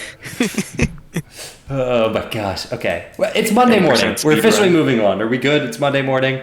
Yeah. Blopatup took the weekend off and then learned the most broken spell in the game next to Goodberry. Everybody had a feast of bland, mid, 5 out of 10 food. And it's Monday morning. Now what? I'm going to take us back to the camp. Really? We're only spending 3 days in the archives? I've been here before, so technically... You can teleport back. Well... I can't cast teleport. I don't have the... Right. Man, all the Eladrin are going to think we died down here. Yep. But I mean, hey, there's a mutilated dragon corpse with its face frozen off. So. Yeah, before we teleport, we should raid the treasure room. Mm-hmm. Because we broke as hell. I mean... Right, so we're going to use that little... We're low on funds. We're going to use that little diamond thing on every single piece of gold. What little... to uncheck it from the coals so that you don't set off the metal detector when you walk out the door. You go beep, beep. When the employee forgets to scan one and you start beeping in the foyer. Yeah. And they wave you by. Oh, yeah. Every single time I've been beeped by one of those things, the employee has just waved me out. So... I've been one of those employees, but I don't wave people out. I go, oh, come back. I messed up. It's all my fault. I ruined everything. And then I got to take the magnet and everything. I shouldn't be giving away. I didn't care. I shouldn't be giving those trade secrets. It's magnets. They come off with magnets. It's the easiest thing in the world. Alright, I'm on the menu. You're a pretty strong magnet, though. That is true, and you have to know how to Starting do the it. first mission. Keep up the good So work. you guys The are Walgreens one would catch my keys all the so you time. guys are taking the gold. As much as we can. How much are they here? John, No, I would like to roll rich boy knowledge. That's so much gold. All right. I've seen a pool of gold before. I can tell you approximately how much this is. Who are you rolling as? Malachi's like, with a room this large and this quantity of gold, and it should be about... That's what I would like. Oh, yes, this resembles my money pits at home. Just hold on. All right. So Is it's this more or less than what Dweeby has? So calculate the volume of the gold. That's exactly what needs to happen. I'm trying to find a calculator. I can't. But let me be clear. Malachi is trying to evaluate the volume of gold and calculate the amount of space the piles are taking up, how much gold there is, including the taper on the gold as it falls into the pile. Yeah, each step up in like the gradient is like a certain height of gold. Okay, so Malachi, in order to calculate this, you're going to need to do calculus 2. You're going to need to approximate the derivative using a specific method called disks and washers. I would like to roll for religion. Okay, go ahead. This is not relevant. This will not help you, but I am not stopping you. I'm just going to roll it for fun. Roll inflict wounds. Why? He just likes to dream. You know? What would this do if I got it to hit? Listen, that's me with Shadowheart going, inflict wounds, miss, reload. Inflict wounds, miss, reload. Could I roll like insight or perception or anything? You should do like a general intelligence check. I would say, like, can't we just like all kind of like calculate and try to... I got 15 on my religion. Bro, we're like medieval peasants. You think we know how to You count? may be a peasant. Okay. We don't worry. The DM will beam it So up just hold into us on. using the SMP. In one Okay.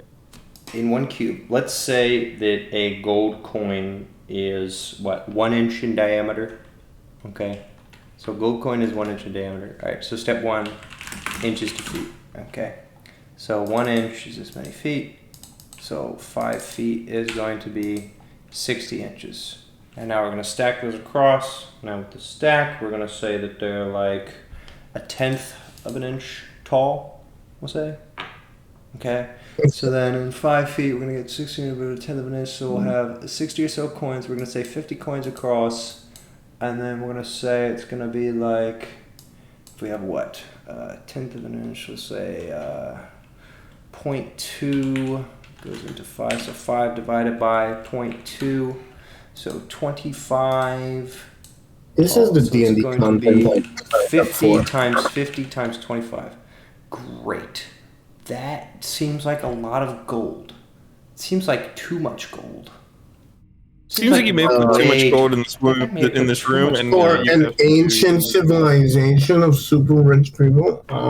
So, what we have here is okay. So what's going to happen now? 5-foot cube is 50,000 gold.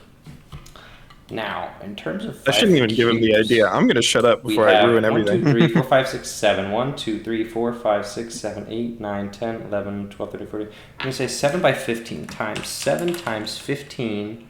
And then we're going to add another 50,000 because the top layer is about 5 by 7. So 5 times 5 times 5 times 7. Okay. And that's that. Someone on Reddit made a spreadsheet with a bunch of calculations that does it for you. Is a little bit I'm going to see weird. what numbers I get. So this one we're going to say is like, what do we got here? 1, 2, 3, 4, 5. I should actually just increase our grid opacity here so I can count. Perfect. 1, 2, 3, 4, 5, 6, 7, 8, 9, 10, 11, 12, 13, 14, 15. So we're going to say 15. We fill this in 15 by 7. So times 15 times 7 times, we're going to add another layer here. 50,000 is going to be pretty much 5 by 5. Right. Okay. Uh-huh. Yep. Right. Got it. Okay. Trevor, what volume did you get? I'm going right for cost, but in terms of cost. volume, so hold on. I can give you volume just by getting rid of this, and then I'll multiply that all by 50,000 later. The volume that I have is, okay, DuckDuckGo calculator just exploded. It's giving me nothing. That's actually really weird. Equals, maybe? No? Okay, it's completely blank. It is completely blank. What the heck's going on? So that layer is supposed to be that. It's supposed to be this? No? Oh, there's an extra. I understand what happened. Oh, yeah. Okay, no. I am fixing it. Got it. Looks like it's going to be, it's 270 times 5. Looks like 1,350 square feet of gold. What did you get? Because we don't need to take all of it. You said square feet? Yeah. Or feet cubed? Cube feet. Did Sorry, I just suggest we not take all of this gold? Who is this man? Can I check him for being a doppelganger? Yes, 1,350 cube feet of gold. What did you get, John? I haven't gotten anything because this calculator is the other way around. I start with number of coins. Oh, great. It gives me everything else. Okay. I was just checking this thing. Well, then just I feel plug like in. this isn't correct. Just plug in 13,500,000 and see what that gives you for area or volume. 13,000. How many zeros? 135 and then 5 zeros. All right. No. No, that's 100. Wait. Yes, that's 13 million. All right. It gives 373 cube feet. Yeah, I don't care. We're going to say there's 13,500,000 gold in here. That's a weight of 122,000 kilograms. Or 270,000 pounds. Right, yep. With a volume of 373 square feet or 10,575 liters. Yep. I definitely registered everything you just said. Yep. Okay, so being realistic, this is the heritage of these elven people. Like, I don't want to rob them blind. I just think we need enough to take care of ourselves and the army. That's so. Does gold weigh something? How much gold can we even carry? I mean, I think we should just take as much as we can carry, which is not going to be nearly all of it. Oh yeah, 15 on a religion check, by the way. Yeah. A quiet voice in your head says, "Don't."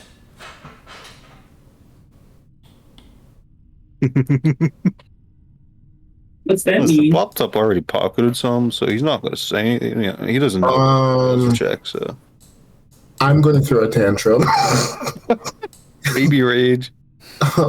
Literally, just like, I'm just yelling in a corner at Michael. Why? Why? It's a spellcasting component, actually. Okay, so write that down. So you're throwing a tantrum in the corner. Well, we need. This is our We need savior. money. You want me to justify you with an answer? I think I'm just gonna let you throw a tantrum in the corner like a toddler. I'm just like punching the air right now. And then, Here's the thing. Okay, this money belongs to the Hey Elijah, Vesper. right? So we're gonna get paid for what? Hey Vesper, perfect memory guy. You read the book about dragons, right? Uh-huh. What's something that dragons love doing? Sleeping. Collecting gold. What do they do with that gold once they have it? Sit on it. And what else do they do to make sure it doesn't get stolen? Admire it. Guard it with their lives, which we took. They pee on it. They curse it. They curse the gold. One of the things that black dragons and many other dragons do with their hoards is that they ensure that even in the event that they are killed, a powerful curse is bestowed upon their treasure, such that anyone who may attempt to take it may end up dead or worse. Nah. I'm just going to gather everyone and say, let's go. Apparently the gods don't want us to be great. I'm pretty sure the gold will be cursed. Laptop will discreetly drop the gold he took. All 250. Does our cleric not have Dispel Curse? Do you remove curse, buddy? What is that? He took the weekend off and now he doesn't know remove curse. Remove curse. You have had a long rest. You can change up your spells. Can Wobblethub change his spells? Yeah, every long rest. Mm-hmm. I mean, can he? I don't know. Oh, well, there's another caveat with that, but yeah, you can. He's not going to bother. Bruh. This is depressing. Let's leave. Malachi literally has snot running out of his nose at this point. Looking at all the gold that he can't take. Just, I don't. Wait, where even is the spell? Remove curse. Ooh, At your touch, all curses affecting one creature or object end. If the object is cursed, magic item What? remains, but the spell breaks its owner's attunement to the object so it can be removed or discarded. Oh, you would probably have to remove curse on every single coin. Yeah, surely a Range dragon touch. wouldn't be so petty as to curse every coin, even giving some unique effects. Wait, Can he just like one group? You want to do an AoE remove curse? Pile is an object. No. It's a third level spell slot, first of all. I could cast it. How many third level spell slots does Laptop have? You cast it 3 times. 3 times a day. You get 3 coins a day for every day you stay here. That's the 13,500,000 coins. I mean, if we weren't rich adventurers, that'd be money making scheme. I mean, right our there. army is literally broke. All right. Somebody stays here. Wizard, you stay here. Every day, you remove curse on 3 coins. You send them back to camp. 3 gold a day, forever. You create food and water. You live here now. No, that would Bluppletop would have to stay. We can't do that. Yeah, Bluppletop's too valuable, though. You gotta send an intern on that. It's fine. Intern work. All right, are we all ready? Are we good? Are we leaving? I feel like we should. I don't know. I feel like we're not done here. There's so much. Get enough info for fat guy? Just really quickly, before Kingy left, could I just have taken a vial of his blood? I already did that. Yeah. Oh, you did? Bet. Damn, you're all trying to get his blood. Did you guys take any books? Or remove any protection of your thingy? I have. We're definitely going to remove protection of your on every single item we're holding. Yeah. Mm-hmm. But what specifically do you have to bring back to Vitris? Oh. I just grab them. Well, I started writing stuff down to give to him on the first day, specifically because I didn't think we'd be able to take anything. But now that we can take stuff, I guess just grabbing books to take back to him. Yeah, just grab some books, and I'll just touch them with the key. How many books your body weight can handle? Your carry weight? Well, I mean, the archive is great. I don't want to take too many, but sure, let's take just a few, you know.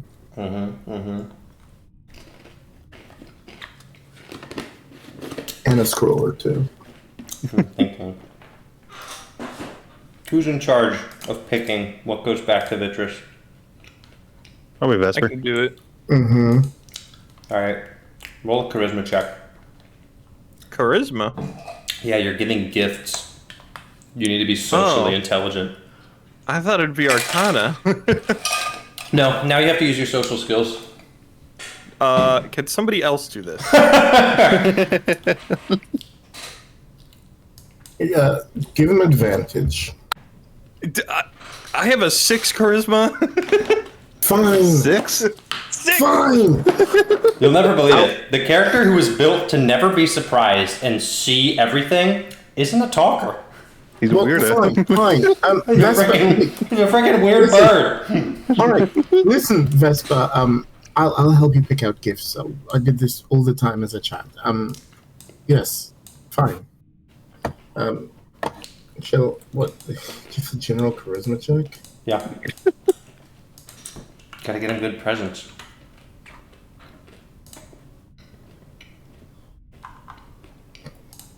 Well, I can't even see the rolls. I gotta do this. Prayer of healing. What are you doing over there? Is that a 13? Yeah, did you need me to do with advantage? You better roll with advantage with a 13. You come to the archives and you roll a 13, give the man presents. Yeah, well, I got an 8. So it's a 13. Blobtop's great at picking out presents. I mean, ladies and gentlemen, a 4. You guys all suck. Should we all just give him individual gifts? So everybody. You know what? No, you're right. You guys all suck, and you're all giving him individual presents that are based on the quality of your roll. 4 minus 2. 4 minus 2. Alright, Wizard got a mighty 17. I'm making a table. Hold on. Table. We're putting this right here. Alright, we got person, roll, gift. Alright. I'm starting with Malachi, who rolled a 13. The gift is going to be a book on the histories of magic in the Feywild. Hey, and you know what? I stand by that. Spells. I mean, he already knows a lot about that. I mean, all right, block.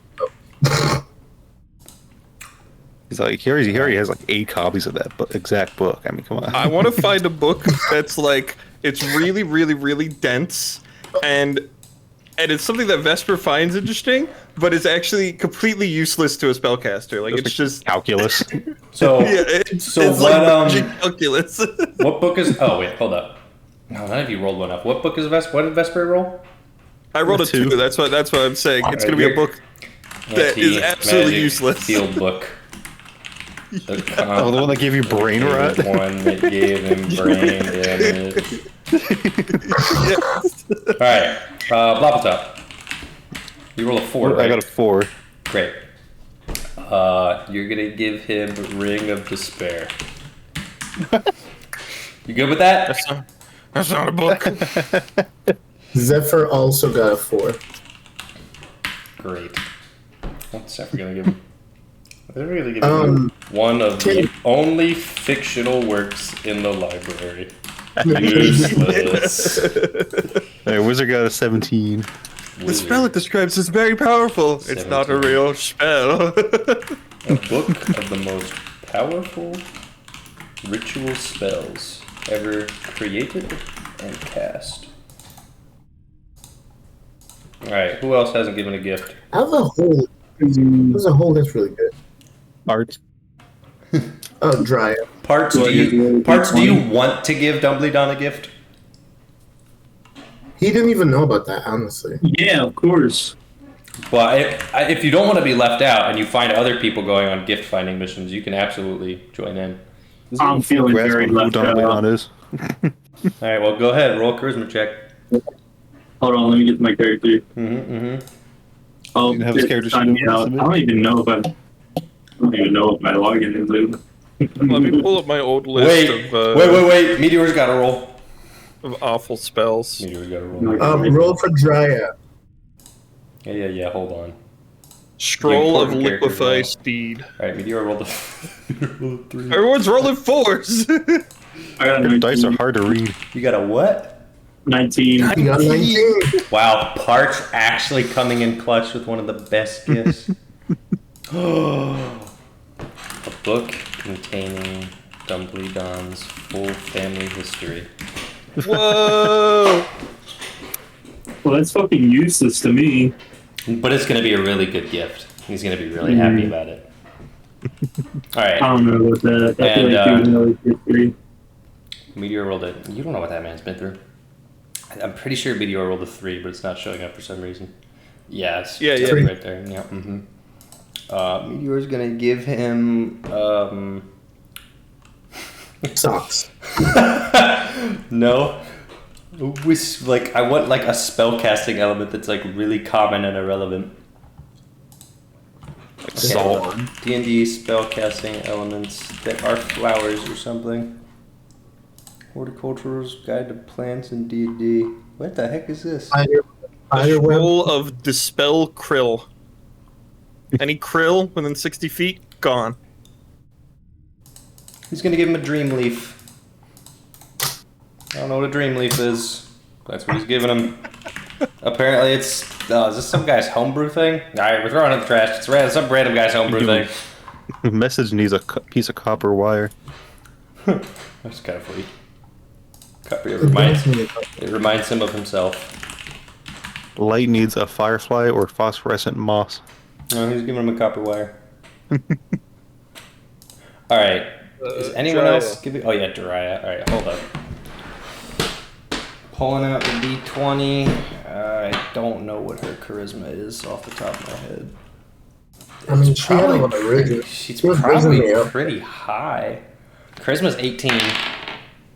She was. Oh, but she rolled a 5 plus 4 is a 9. Alright, Dryia. Dryia. Okay. Girl. Spells on enhancing food. Honestly, all people are getting him is gifts that they want for themselves. That's why it's not good. And isn't that how it works in real life? Okay, but if he's any kind of decent person, he's going to smile and say, "Thanks, I always wanted this." Yeah, maybe. and then put it away. Except Parts. Parts doesn't give a shit about his family Parts history. should find something else. Parts should find, like... what does Dumbledore really want? What does he really want? Something juicy. No. Bread. Honestly, A he book wants bread. about the baking of fine elven bread. Come on. That's fine. I thought about that before you said it, but you're so right. Parts came in is clutch. so happy. He loves the book. Does he? No.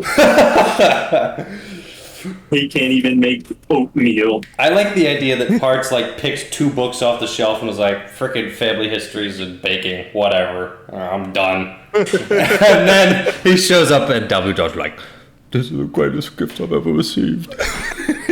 Like politely smiles at everybody else. Yeah. Oh man, that's funny. That's really funny. Okay, I think everybody got gifts. We don't need these anymore. We don't need these anymore. We broke. Look at these notes. I wonder where these are from. Curious. That was from the book we read. Oh, I know what it was from. I was being very facetious. All right. I think it's still Monday morning. It's Monday afternoon now that we just got all the gifts for Dumbledore. Dang. Mm-hmm. I make a quick target run, like less than an hour. All right. All right. Well, there was also the whole gold fiasco. That was an interesting way to start the morning. Yeah. All right. Now what? Okay. I will cast with the scroll. Teleport. Now it is higher level than I am, so do I need to? No, it says, well... Do I need to roll and try to? I'm thinking about it.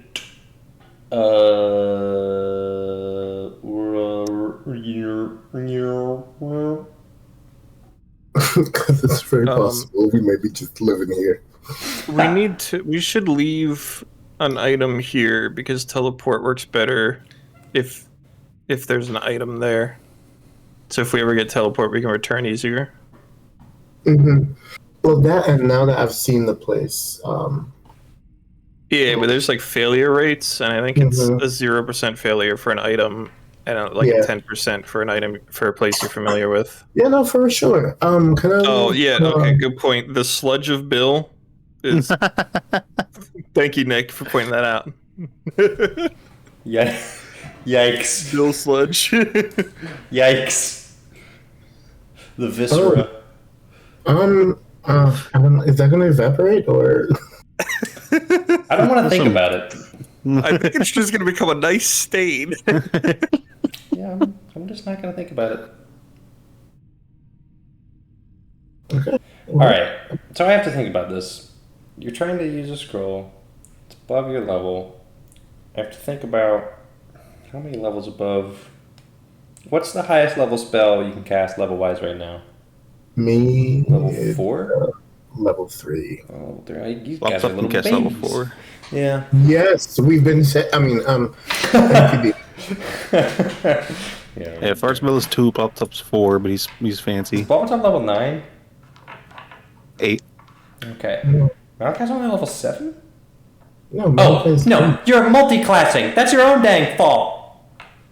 You liberal. You went to Warlock, and they're like, I put those spells, you can't do multi-class. Alright. I feel nothing.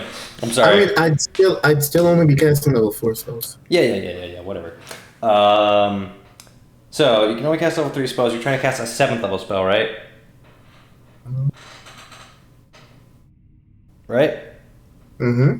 Alright. Here's the system we're going to put in place. The DC for being able to cast a spell above your level is going to be however many levels above your max casting it currently is, plus 10. So, or 10 plus that, actually. So this is 4 levels above your highest current cast, which means to cast this, you need to roll a 14 on whatever your to hit with your casting thing would be. Then you can cast it. Oh, you mean like you said with my to hit, not just a charisma check? I mean, they're kind of the same thing. They should be anyway. Oh. Although one gives you proficiency bonus, which you probably should use. Okay, well, I will do that. I'll just roll an Eldritch Blast. Sure. Okay. Roll higher than a 14. Or just roll at least a 14, I should say. At least a 13. At least a 14. That's right, frost, but yeah. Did it roll? It's got 3 dots. There's 3 dots. Let's see. Why are you Meteor? Oh, no wonder. Because Meteor's that's not the prototype Meteor, because you done killed him. I forgot about that. There he is. That's why the rolls weren't showing up. Alright, it's broken. Nothing, it's not displaying. I clicked it and nothing happened. Yeah, okay. I noticed. It's very strange. Still nothing. Okay. Cool. Roll physical dice if necessary. Yeah.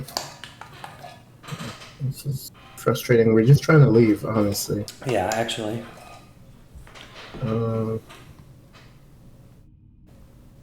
Okay. I will roll this, and hopefully it works.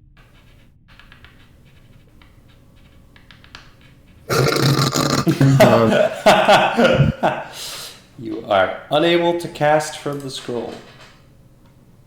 Wizard, why don't you try? What is he to roll? Something abysmal. Actually, that might not be great. What's the highest level spell you can cast? 2. Alright, you need to roll a 15 or higher. On what? Spell to hit. What are we doing? Trying to cast teleport. What is... Oh. Here we go. Ray Frost. We got 10. Alright, neither of them can use the scroll. I can plop top try. Yeah. Oh, yeah. Alright, 4th level. Okay, alright, so the DC's 13. Meow. Really funny when he fails. Alright, 27. Okay. Blobberton immediately casts teleport. All willing creatures around him. Okay, there's a slight problem. And it's too late. Blobberton, where are you teleporting them to? Plop doesn't know. Oh, that's crazy! Wait, what? He's never been to the camp in the Feywild. Right? If he didn't know, No. He's been to Dumbledon's. Yeah. Okay. Alright, that works then. Alright, where's front yard or whatever? His front yard, like where you first encountered the Guardians that were going to beat you to went inside, literally, we did. Mm-hmm. I don't know what's teleporting inside. It's like cluttered in there. So much bread. Yeah. Alright, so, I guess Kingy will just awkwardly stand off to the side while you guys teleport your little teleportation circle. Yeah, we're just ditching them. As you leave, he says, "It was a pleasure working with you all. I will find my own way out. Or something. Goodbye." Alright, what's the failure rate? What do I gotta roll some... Statistically, we will see you again. Yeah. Alright, I hit a nickel for every time we bumped into this guy. It's a 1 to 5 chance. Well... 1 to 5? It's a place he was at once. Because it says... false. It's not a description. It was viewed once. Not viewed once. He was literally there. It's was different there. from... Seen casually. Because he's not very familiar. Well, is he very familiar? Maybe he is very familiar. We'll just give him very familiar. Is there not an item he could target? There? I don't know. Well, the thing is, he knows people or something? No, he doesn't even have to do that. He can just aim for a person. I'm gonna jump scare Dumbledore. Don't we have... Malik is there. Like, there's a bunch of people at camp that he would know, right? What items did Dumbledore give us? I don't know. He give us anything?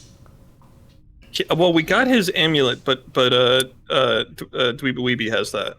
Infernus's bear, Robin. We could teleport to Robin. I mean, it's going to be the same thing. What? It's going to be very familiar. We traveled with Robin, so I thought I'd push it up a little bit. But okay. I was trying to find an associated can't be object, which I pushed. think means an object from that place. Yeah, then it just succeeds. And not us targeting an item, which I was mistaken about. But a creature isn't an object. Right. Do we have an item from Dumbledore? Alright, it's a little late to be doing this. I think I'm rolling the table. You're taking too long. It was a 47. It's fine. You're on target. And all of this was irrelevant. Whoosh. Everything dissolves around you. I don't have a single other map loaded. Alright, hold on. Where the heck even? What even is the map? Oh gosh. Is it like... the camp? Yeah, but like where is it? What's it called? Is it the mission map? No. No, it's the Feywild map. Hold on. Is it out here? No.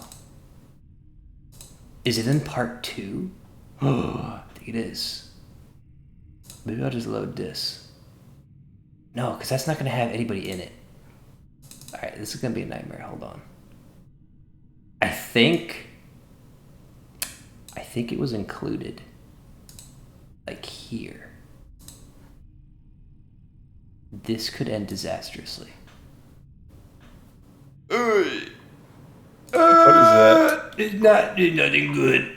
It's not, this doesn't help. Alright, well.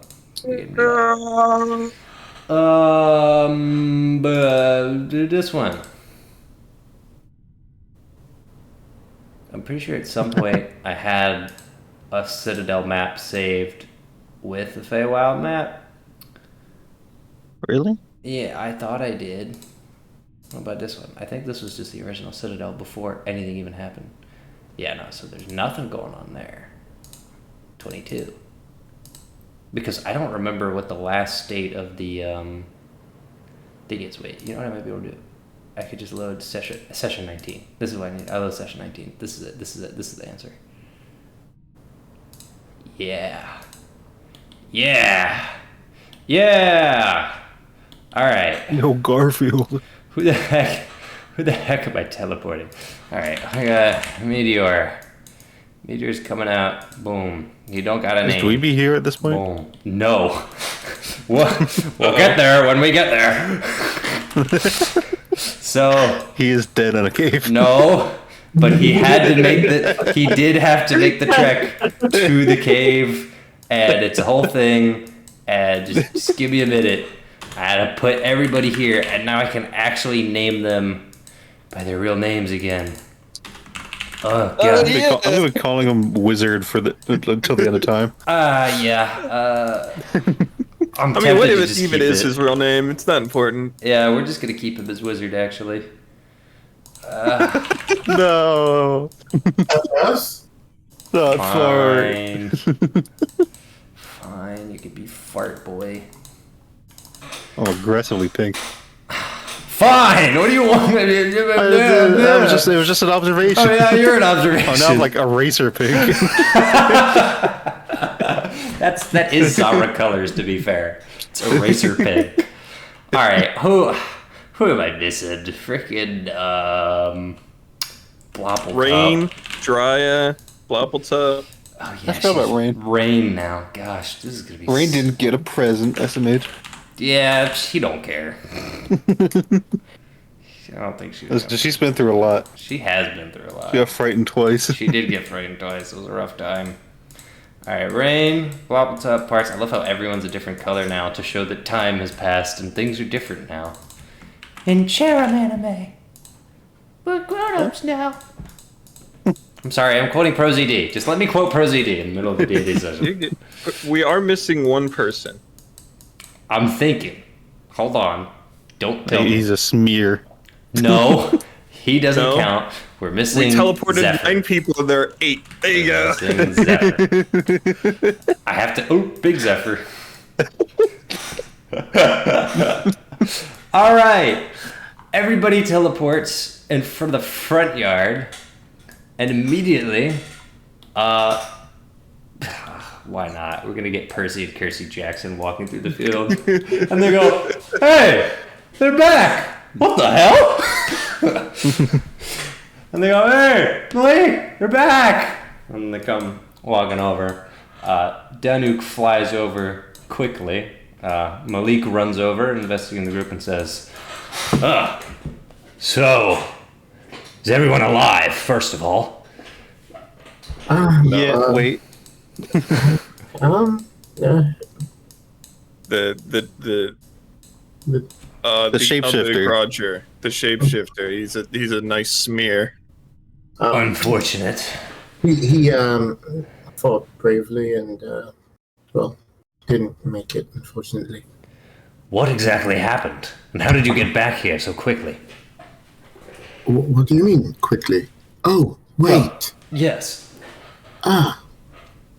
How much time has passed since we've gone? A few days. What was that for? Did we get shoved into 3 weeks by teleporting into the spell? You said, wait, we were gone how long? Hold on. Jacob, Hold What's on. happening? Jacob made a valid point. How does this work? Wait a minute. No. Hold on. No. It's interdimensional. It doesn't come into play. But Okay. in terms of how long you've been gone, you left at episode 14, which was Monday, and It's now 3 it's days. Monday. It's been a week. You've been gone for a week. It's only been a week, but it feels like it's been 3 months since we Okay, last saw hold all on. of you. Okay, so, yeah. All right. I can A say week the to same. us or a week to them? Both. Okay. Same. Yeah. Oh, because they were... okay. Yeah. Well, what exactly happened then? We fought a dragon.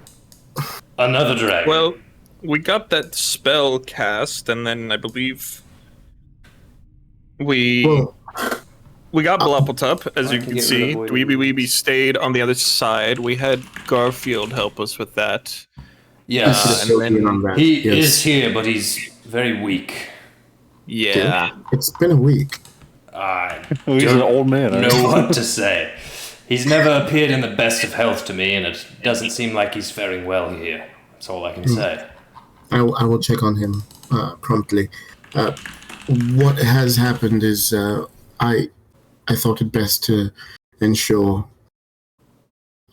being able to stay on this land, and so we just carried out the mission that Dimbledon had asked us to. So we managed to find ourselves in the archives that he requested us to go to, and Yes, Garfield said so.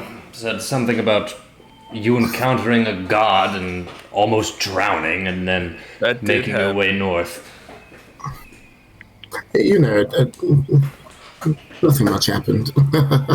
Well, I must say, strange things have been occurring here. And, given that we haven't been in intense communication, I have several updates.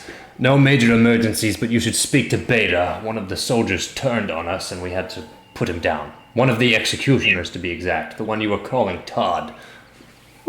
Wait, Oh. where is Todd? Todd is 6 feet under now. Well, Todd was a ghost possessing that executioner's body. That's what I attempted to piece together from some testimony, but there aren't exactly many people who are privy to that information. Beta Yes, well- knew some of it, but from the looks of it, he snapped or the ghost departed or something similar. He was a madman. Killed several of our men. Fascinating. That was the only emergency that transpired. The food situation hasn't worsened. We're managing. I've been fasting for a few days, but there are some tricks we've come up with, and Robin has a means of making a substantial amount of food for us, and that has kept at least some of our men going, but it's an exhausting process for him. Let's see. What else Dumbledore's not transpired? feeding them. Well, not quite. His bread is for him. It's his bread. I think that's the most of what's happened. The men are in fair spirits. We've had our share of fights, but keeping a tight regiment has kept things mostly in line. Orion and I have been planning logistics, making sure that no mouths go unfed or no heads are unaccounted for. Outside of the incident with the executioner, we haven't had any other casualties. The Ravens have done cleanup on everything surrounding the area, and surprisingly, we've managed to smooth things over between Dumbledore and the Raven. Good. So things are at peace for now.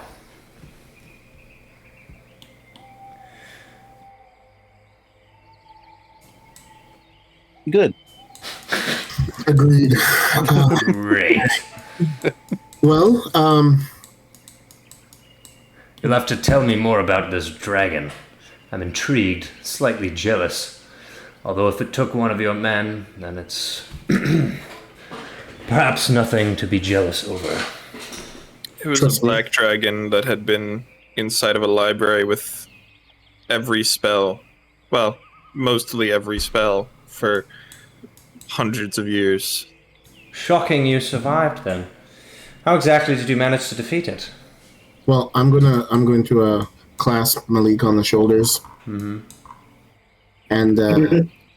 just burst into this huge grin and say, "Everything Father told us about,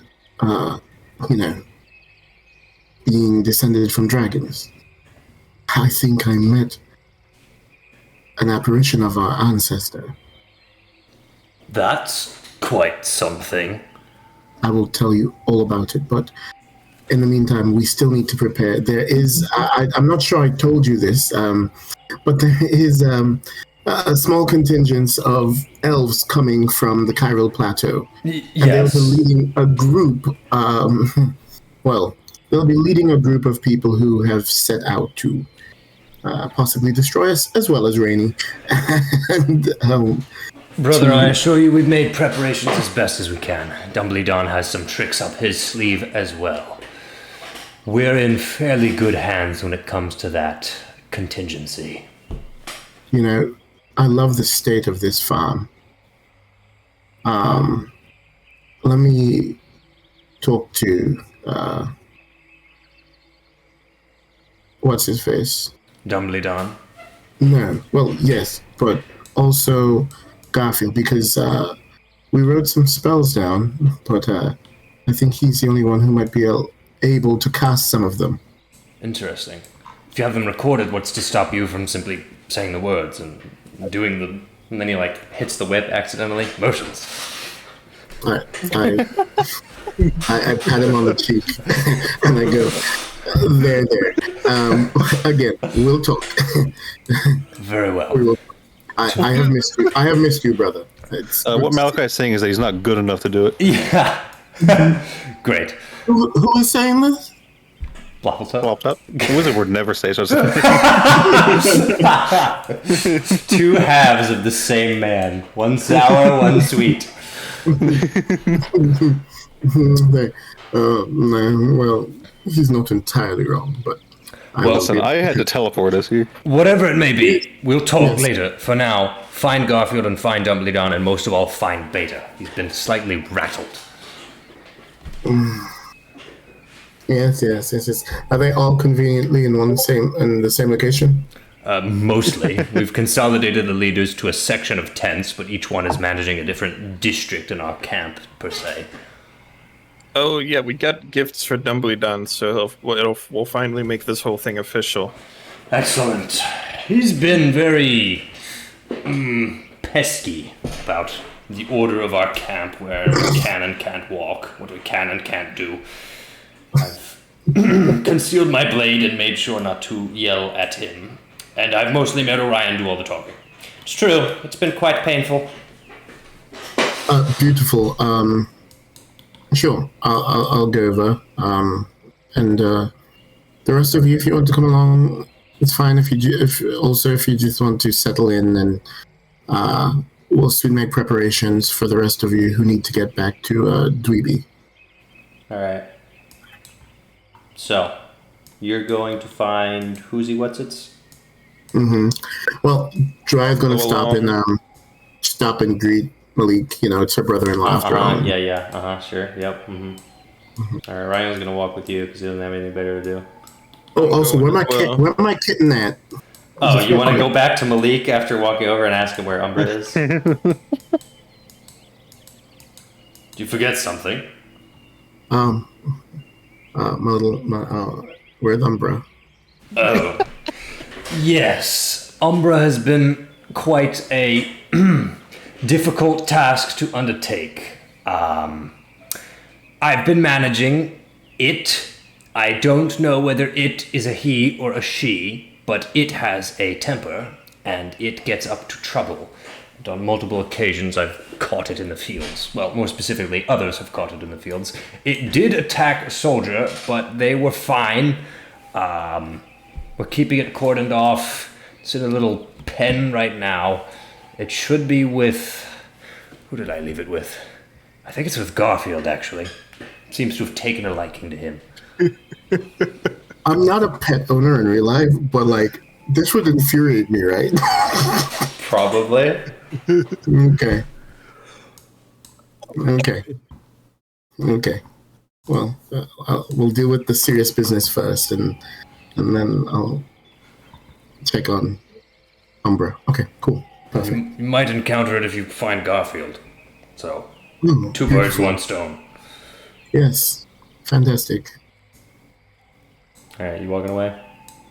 Yeah. Alright, he turns back to the rest of the group and is like, did I do something wrong? What am I supposed to do with the cat? It's a beast. It's a killer. No one has any answers. No, it's fine. It's relevant. What did he ask? Episode he got? He asked you if he did something wrong with the cat.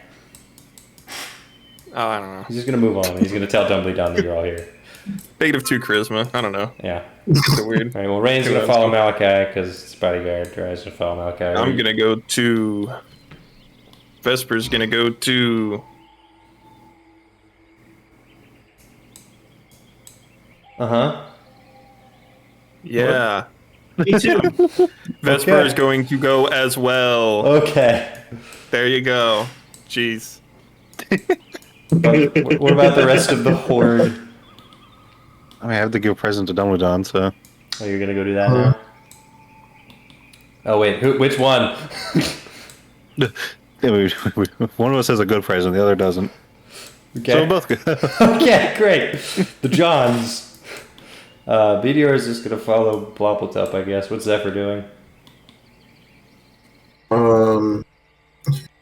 Yeah. His best. Always.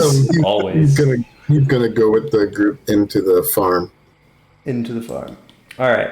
Oh, sorry. I'm sorry. Into the house. Okay. Yeah. Great. Malachi's heading to camp. Who are you looking for? I'm looking for. Let's look for. None of this is to scale, by the way. This camp is massive. Mm-hmm. So I only have the major players. He's not there. Mm-hmm. I got it. Let's see Garfield first, and then I can get to Beta. Cool. All right, you head south to the southeast corner of the camp. We're told that Garfield is stationed, resting. Head into a tent to find him asleep with Umbra purring in his lap. The other group went to see Dumbledore, right? Yep. Yeah. Yeah, I would probably go with them. Alright, cool. I think I might have just auto-plopped you down there. That's fine.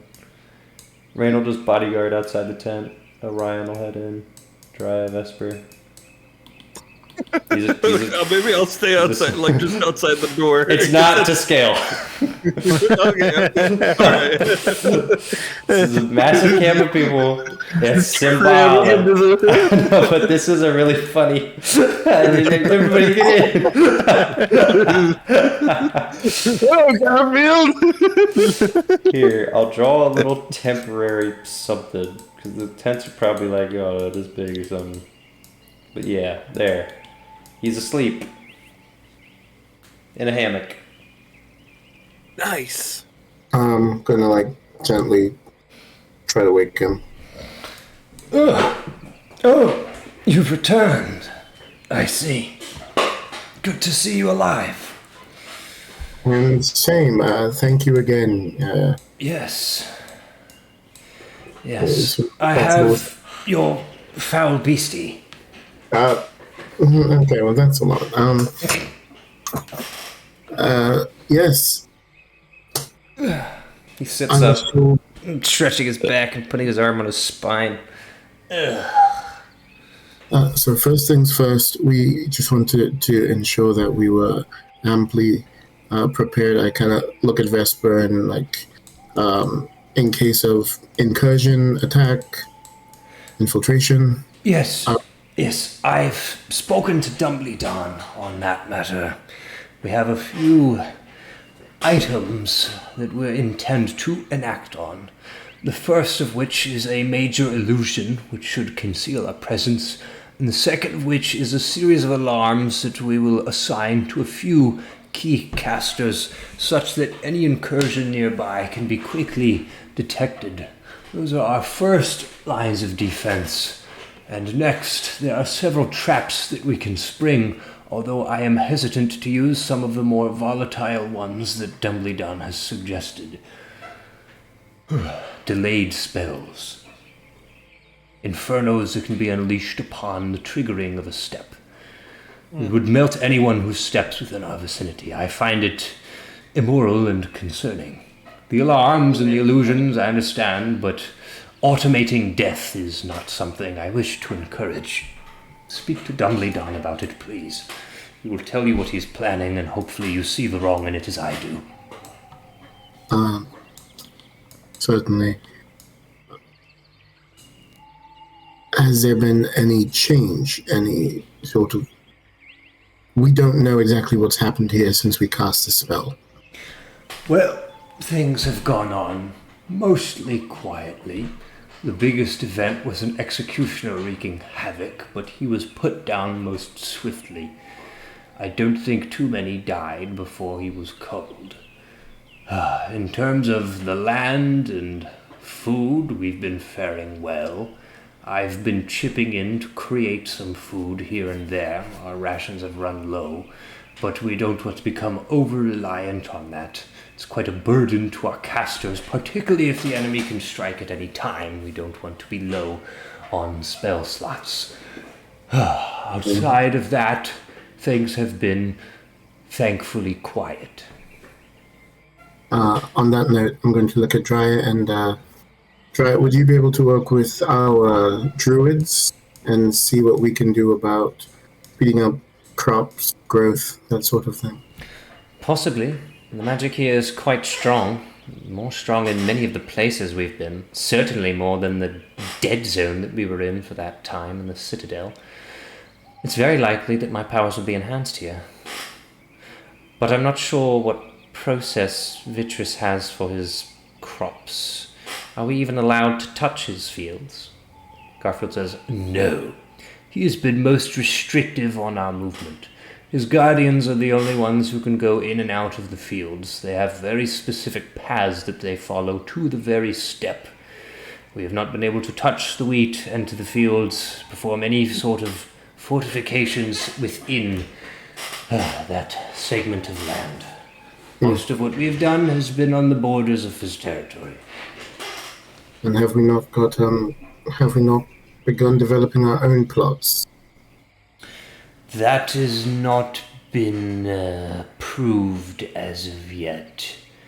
Orion was attempting, last I recall, to discuss suitable areas to begin tilling, and there was always a reason that it couldn't be done, whether it be the land, the elevation, or the soil, or something. It was not me in the conversations, but yes. Ryan says, I can confirm this. I tried talking to him on multiple occasions. To be fair, most of the arable land is already taken up, but there are several plots, particularly by camp, where we could at least grow small crops, things like tomatoes. Some of us even brought seeds and fruits from the material plane. I see no reason why they couldn't be planted. But I asked Dumbledore, and he said something about cross-contamination and viruses. I have no idea what he was on about, but the answer was no. Essentially, in short, we haven't been able to develop any of our own plots, and any of our attempts to assist in his harvest cycle have been met with a resounding no. He has a very specific and intricate system. I've observed his guardians. They perform not only as watchdogs, keeping the ravens away, but also as cultivators and collectors during harvest season. Everything, even down to the input of the granary and the windmill's churning of the grain, is outside of our control. Now, that being said, it works very efficiently, but he also hasn't offered to share any of the output with us, and it is harvest season. So, no luck on that front. Well, perhaps we might be able to, with these gifts that we bring, perhaps we might be able to... That's entirely possible, but I'll be honest, I just don't feel like speaking to him anymore today, or the rest of the week. I understand. Please rest. Yes. We were also able to find some spells. I'm not quite at the place to cast them yet. I have a flashback of Ploppletop mocking me in my head. And I say, but I believe you might be powerful enough, and perhaps at some point we can work together, and you can train me in a few of these. That's not absolutely important now. Absolutely. What has Umbra been? It's not important. I'll reach out for my cat. If it's still small, it's only been a week. It's noticeably bigger. It's still a kitten, but it's like 150% larger. Mm-hmm. Whoa. Okay. Yeah, you forget your hand. You forget how quickly cats shoot up. 1 week is also a magical. lot. No, it's fine. Don't worry about it. All right.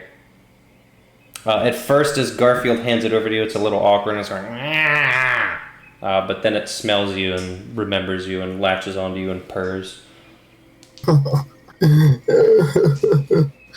Okay.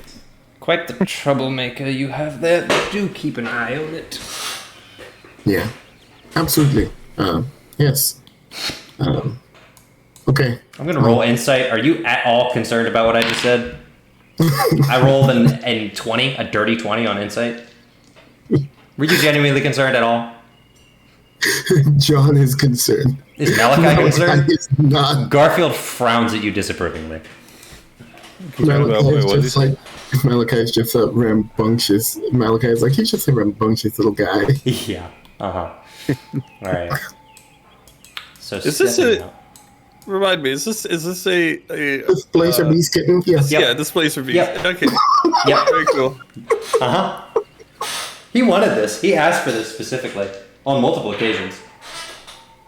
Yeah. The famously violent killers. Yep. I can change him, Vesper. The beasts that are known for killing for fun. Yep. I can change him, ones. Vesper. Yep. Mm-hmm. Yep. If you ever read the displays of this page, it's pretty cool. Yep. Vesper, I know him. They'll target the casters because they're weak and kill them and drag them up into a tree to eat them. Okay, so moving along. It'll be fine. Crunkmeyer's just sweeping the camp, picking up trash. Alright, do we see Beta?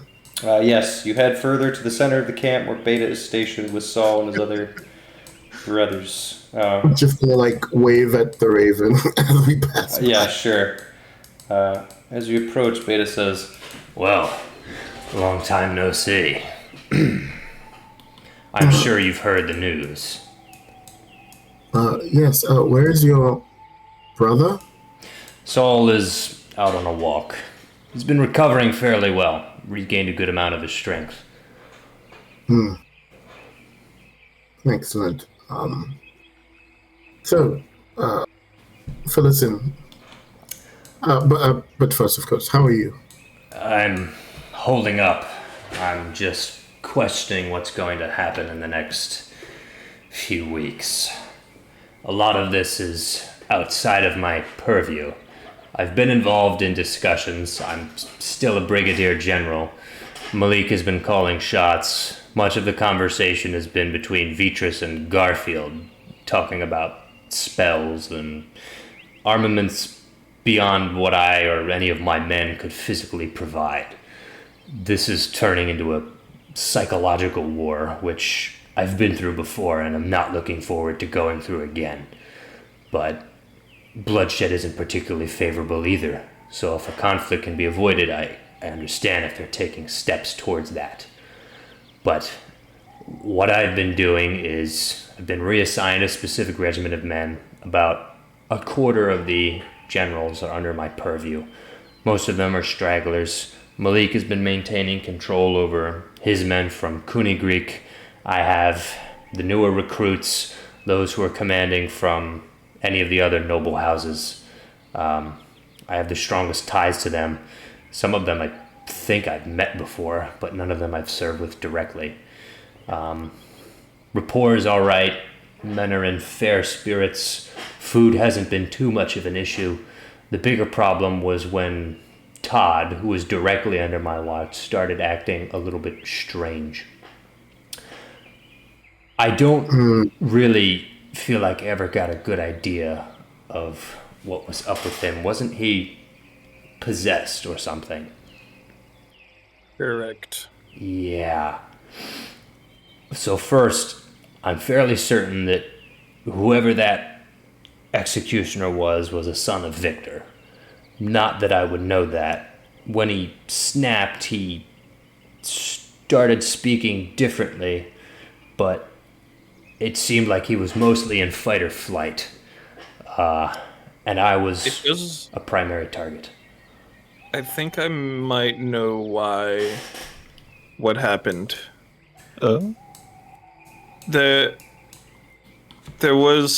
We found Todd on a ship that was being turned into a living creature by the belief of some naively powerful creatures. They don't know they're as powerful as they are, but what they believe comes true. No, I think I've heard about this. There's been rumors in camp, the Kuatoa. Correct. Yeah. Some word is spread from some men who've been... We found him on that ship, but then we convinced the Kuatoa that the ship was not supernatural, so I'm wondering if that finally took hold, and thus the ghost no longer exists. So you're saying Todd only existed because the Kuatoa believed that he existed? More likely than you would think. I haven't heard much about the Kuatoa, but there have been rumors. Some of the guys from Zara started spreading stories about what you all have done, what you've encountered. Don't know where they got the information or if any of it's reliable, but they were talking about someone called the Moon Lord. Same idea, Kuatoa influencing his powers. You know Correct. About that. They believe him to be a god of some sort. And these... I never personally met him, but they did. The others. Interesting. Huh. Well, I guess in the future we should be on the lookout for what fish believe in. Well, one's a little, that hits a little closer to home than you'd think.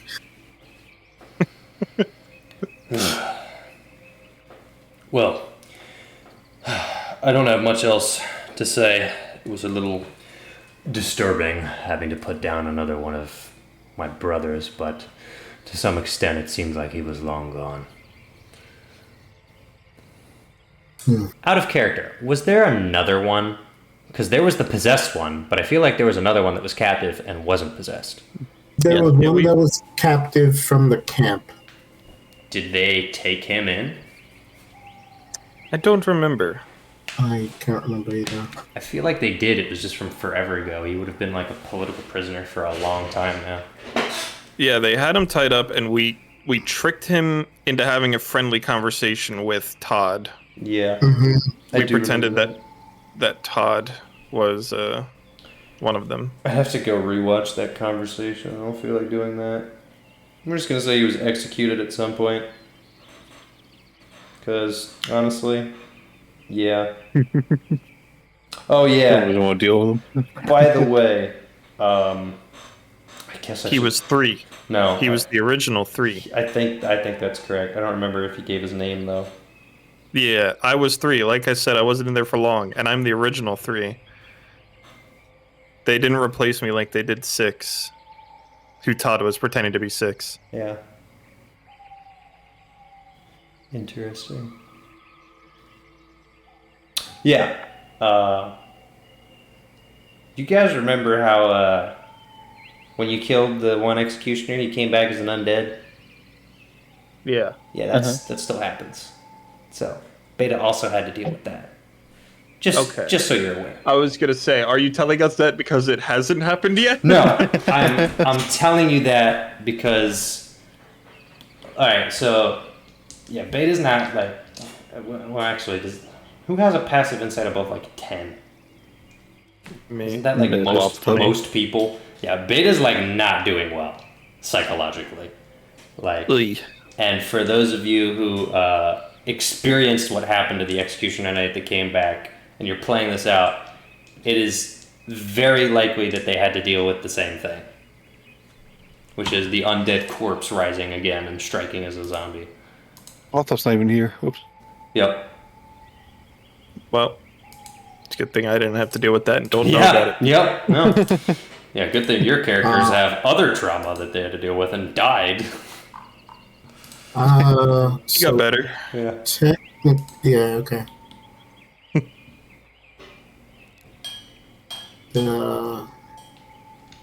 How have you been resting? Like, take some time. What? This was not. Have you been resting? I think No. you should take some time. I know that these. Well, we're under some level of high alert, but we need you at your best, and what you've gone through has absolutely not been easy. Yeah. I sleep when I can, but that isn't often. Even is this guy?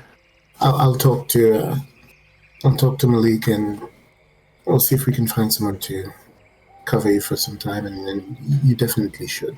Might be best. At this point, Saul may be able to take over my duties. He hasn't been assigned a brigadier general position.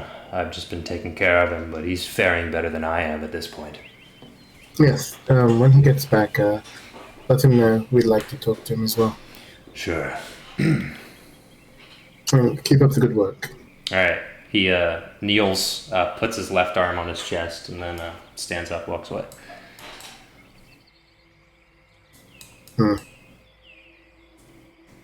Standard Lucidian salute. Yeah. All right. If you want to jump to the other group. Well, you're about to, but Raven walks up and says, Well, well, well. How did you fare without your second bodyguard, Malachi? I heard you took tail and left immediately for the Citadel after your little ritual. Things got a little out of hand. How were things here with you? Were you able to... Acceptable. I figured if you didn't come back for me, then it couldn't be that urgent. Tell me, what was it like? Would I have enjoyed it, or is it better that I stay here? I think it was better. We did... I heard you killed a dragon. Well, this camp obviously has a gossip problem, but... Well, you can leave that to Percy and Kirsty. It's more of a legend sort of thing. We're building our legend. Right. Think of it that way. Mm-hmm. But please, I want to make sure to assure you that this has nothing to speak of what I believe you're capable of or anything like that. Oh, I'm not offended, just curious. I've been managing fine. It was difficult, let's put it that way. I imagine. It definitely would have been nice to have some extra help. We are fortunate to have made it out alive. If anything, this has further proved to me why the gods are important. Shall I still accompany you, now that you're back? Yes, Not now, currently, but we'll reconvene at a later time. Find me when you need me. All right. So where are you headed now? Yeah, I was gonna say if you want to jump to them so that we can... Oh yeah, I was gonna do that. I just want to know where you're going. All right. I guess we'll jump to Vitrus. I'm just gonna sit. Where's my carpets? Perfect. All right. Entering in, Malik and Danuk. Malik says, Dr. Dumbledore, sir. Oh, yes. Only arrived. Oh, goody. I am most excited. Of course, I had already seen them enter with my guardians, but to see with my own eyes is a special treat. Please, come in. Sit, please. Yes. Very good. Very good. All right, Malik is just going to immediately and quickly walk out, and Danuk's going to follow. And it just leaves you guys. Exactly. And Vitrus says, Please, sit. Make yourselves comfortable. Yes. You've certainly earned it, at least I hope. You must tell me everything. All right. I don't really have a table, so I'm just going to sit you guys down wherever, and if you don't like it, you can complain about it and tell me where you want to be instead. All right, how's this? Yeah. All right. Any objections? Going once? Going twice? Great. All right. Well, the archives. Do tell me. I wish to hear all about your journey starting from the beginning. He sits back and starts munching on a massive baguette that just dissolves into his mouth. It's like a wood chipper, just like, and it's like 2 feet long of bread. So go ahead. Meteor, I guess. No. Meteor's gonna start. And not, unless you want to jump in. That means Meteor beat me to it. Okay. Alright, now to confirm. Meteor was with the Dweeby group to start, right? And he was with Bottletop? Yeah, because he was the muscle on Dweeby's group. Yes. All right. Yes. Meteor says, well, it was a long time and really hard.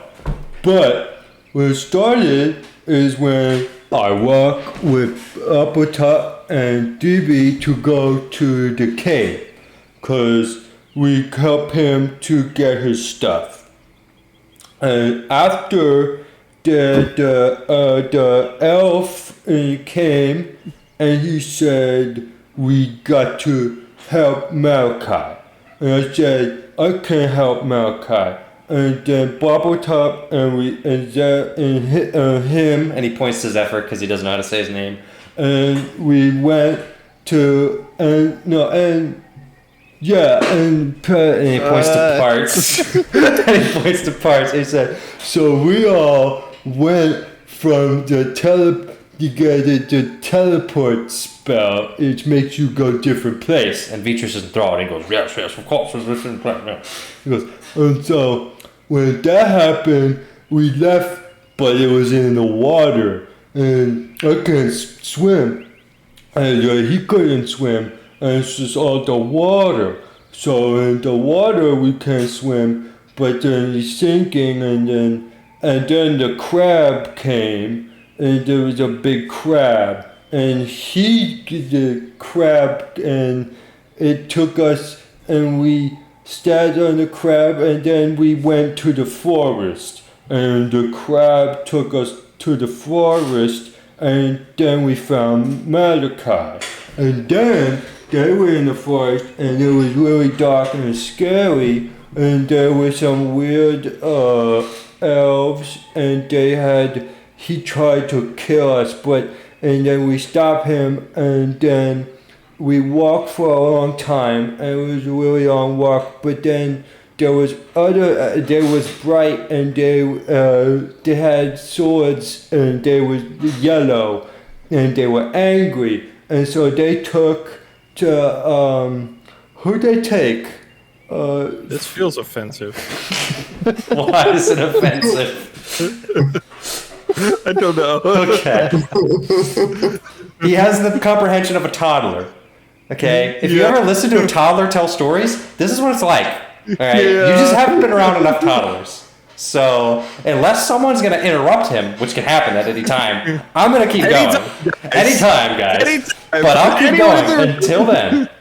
No, let him cook. Yep. And so Vitras is enthralled, is leaning forward and is nodding, goes, oh, yes, yeah. And then every now and again he comments like, yes, summer ladron, yes, I will. And he goes, yeah. And so they took, I think, it was like Roger, but not, because he was fake, and he took him, and then he took fire smells, and he just points to fire smell. He goes, and they got taken, and we got scared and not know what to do. We was hiding, and when we stopped hiding, that's when, oh no, this was before. No, they got taken, and then the crab. That's what I remember now. Because we were in the forest. No. I don't know. Anyway, we go to the forest. After that, we got to save them. Because I think they took someone else too. I think the big cat lady.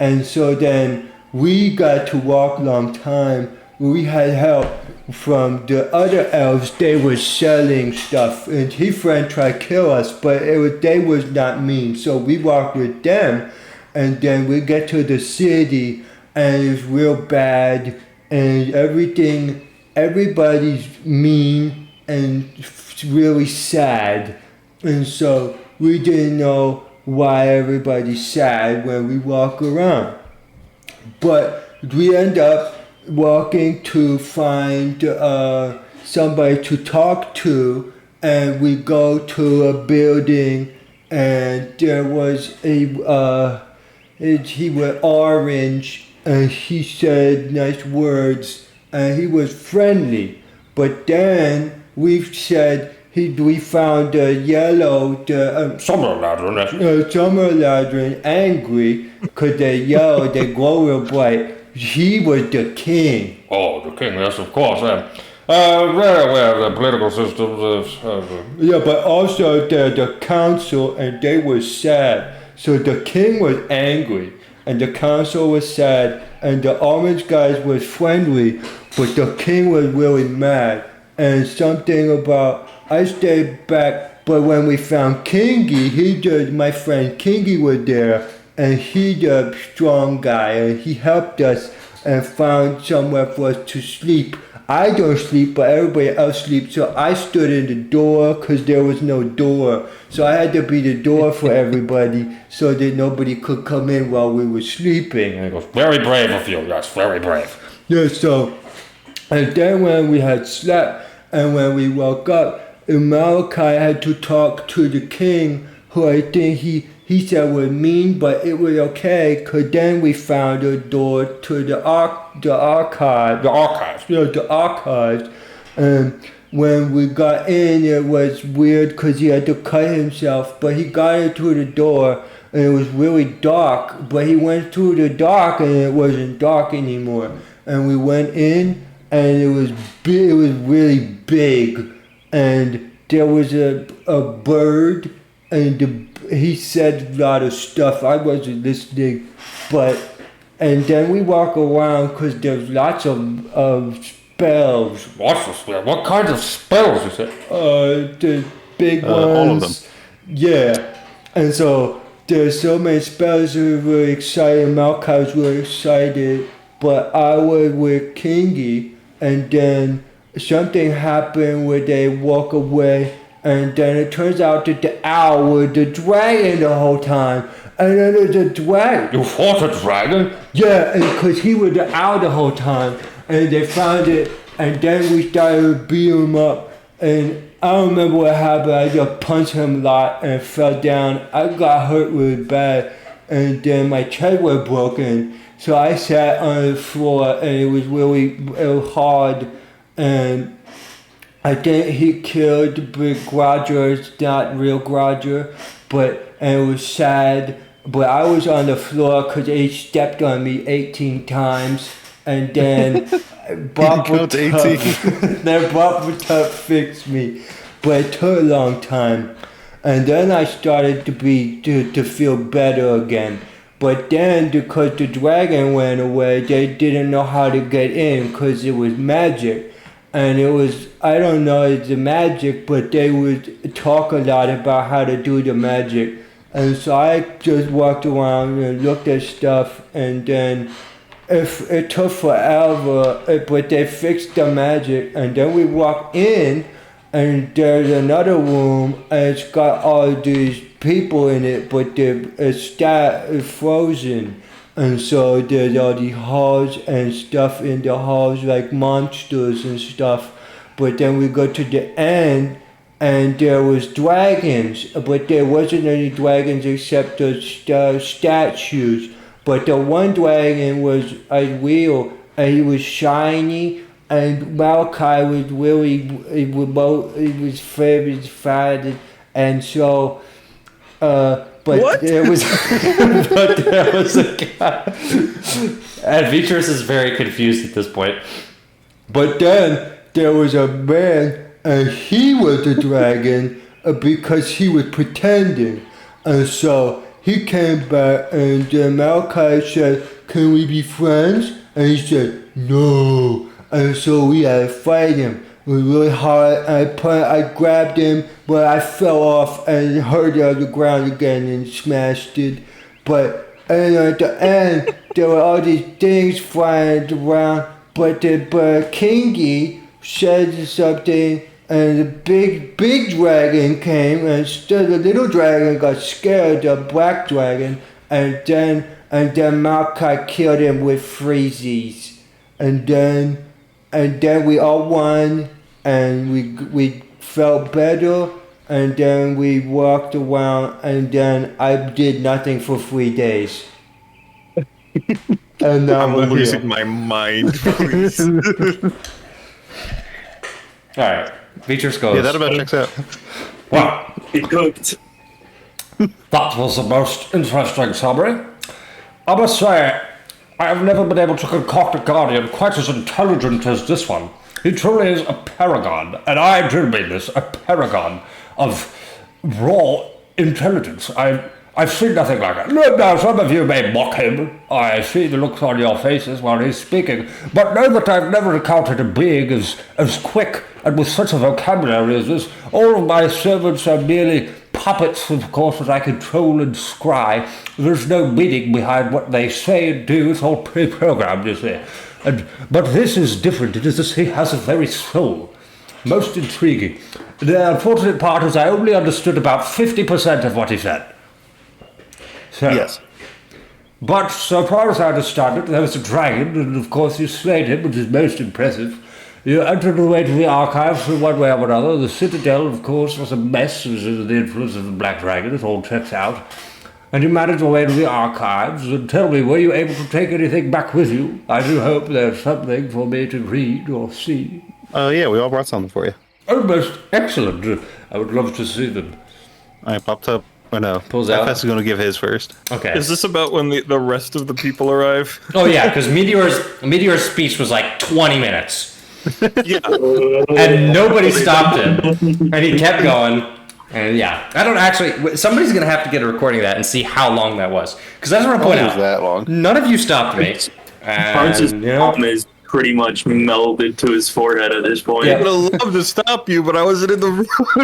that's so true. I was going insane. Yeah, my character's dead, so Yeah, can't do anything about that. Okay, so entering Well, the you're the only room. one that can do something about that. Entering the room, I guess, is Orion, Malachi, Vesper, and Jiraiya. the guy acting Rain didn't bring a torturing gift. us She at can't some go point. in. I can't stop it. All right, and Vitra says. Falling asleep on his feet. Yep. Vitra says, "Oh, most excellent. I'm so glad you could all join us. Perfect timing. We've just informed that there are some gifts for me to receive, and your friend Meteor just gave me a most excellent description of your adventures. Most impressive, I must say." Oh, Meteor did. Yeah, and because we did, he asked what happened, He's so gonna do it I again. had He's said gonna what start again. happened. Nice. He did a most excellent job. And then Vitra sendings to Malachi and says, "I couldn't understand half of what he said, but I am most impressed. He is very intelligent for a construct. Scarily intelligent." Meteor Yes. gets JFK. Because his assassinated. intelligence is incredibly scary. His intelligence is 7. Okay, he's 1 less than Minsk. And well, I can fill in the gaps where someone can fill in the gaps that he missed, if there were any, because you're correct, he is quite intelligent. So yes, we have brought you. Oh, Ryan's not going to be in this. He doesn't have to be there. Oof. We have brought you. Well, we may not only talk about gifts; we may also go into business. But we have all lined up. We have brought you. Truthfully, you said you just wanted things from there, so we've got you some things. I think the most valuable thing that we have brought is the ability. For those of us who've been there, and to be able to return. Most excellent.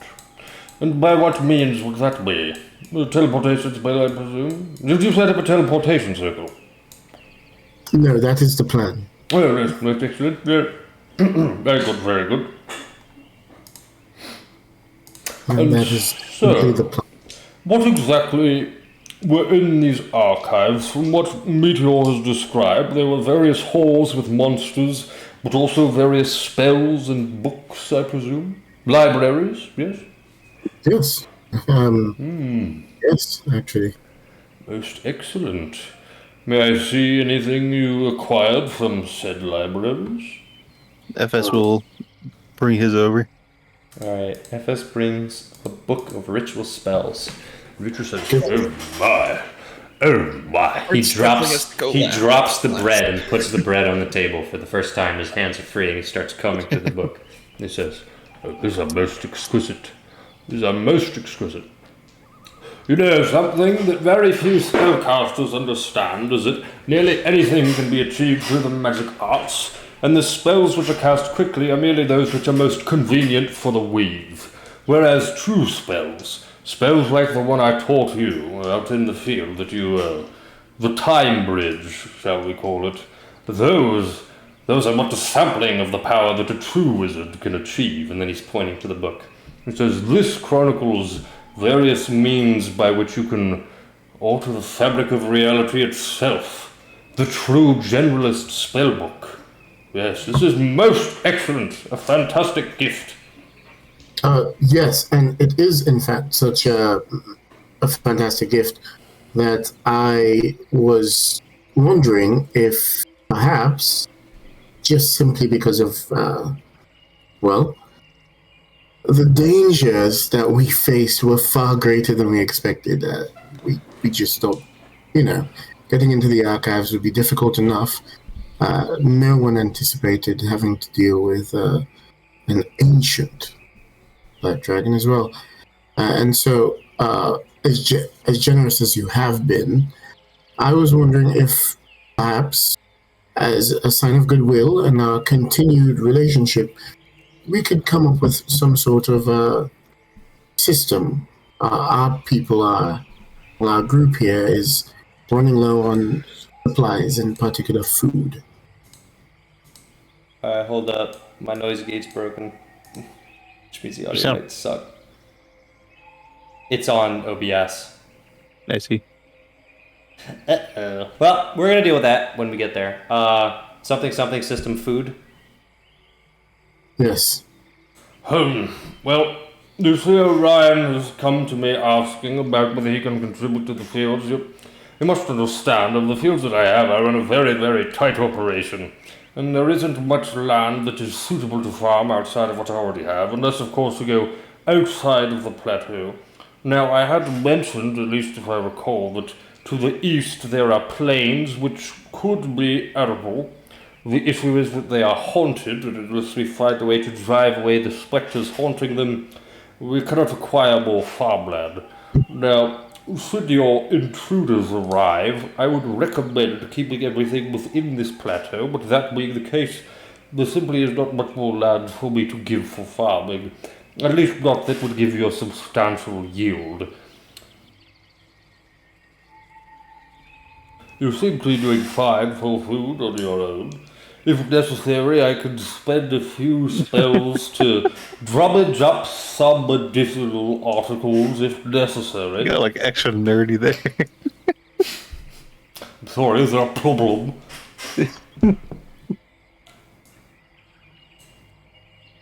I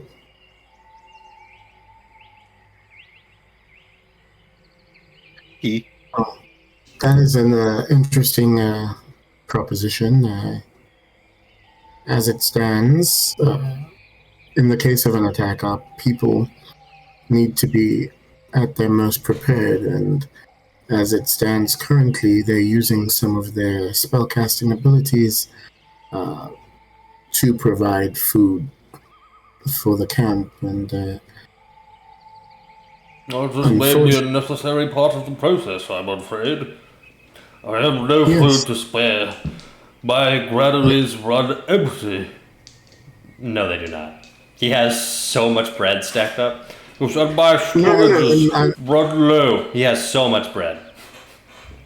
I'm aware of that. So, well, we do have more gifts. Maybe you could change your mind. Well, I got you this incredibly fascinating book. It's on the ins and outs of anti-magic. It takes a little bit to wrap your head around it, but that sounds much interesting. Let me see that. He starts flipping through it. Yeah. Interesting, yes. This is bullshit. This is not how anti-magic works. Where did you get this? Well, it worked for us. We had to deal with a whole bunch of anti-magic down there. What do these diagrams mean? And then he points to a bunch of gibberish equations. Oh, well, you see, it has to do with the way that it's all explained in the text if you just read through it. I mean, it. All right, he sits back and he starts reading it again. It has to do with entanglement and de-entanglement and how the weave is sort of pulled together or pushed apart depending on the kind of anti-magic that you have. How silly. Anti-magic does not use the weave. How could it anti the weave? It's the silliest thing I've ever heard. Anti-magic exists outside of the weave, my boy. It's not a part of it. He throws the book behind him. Next. And Bob will give him his amazing present. What is this? I forget what it is. It's the Ring of Despair.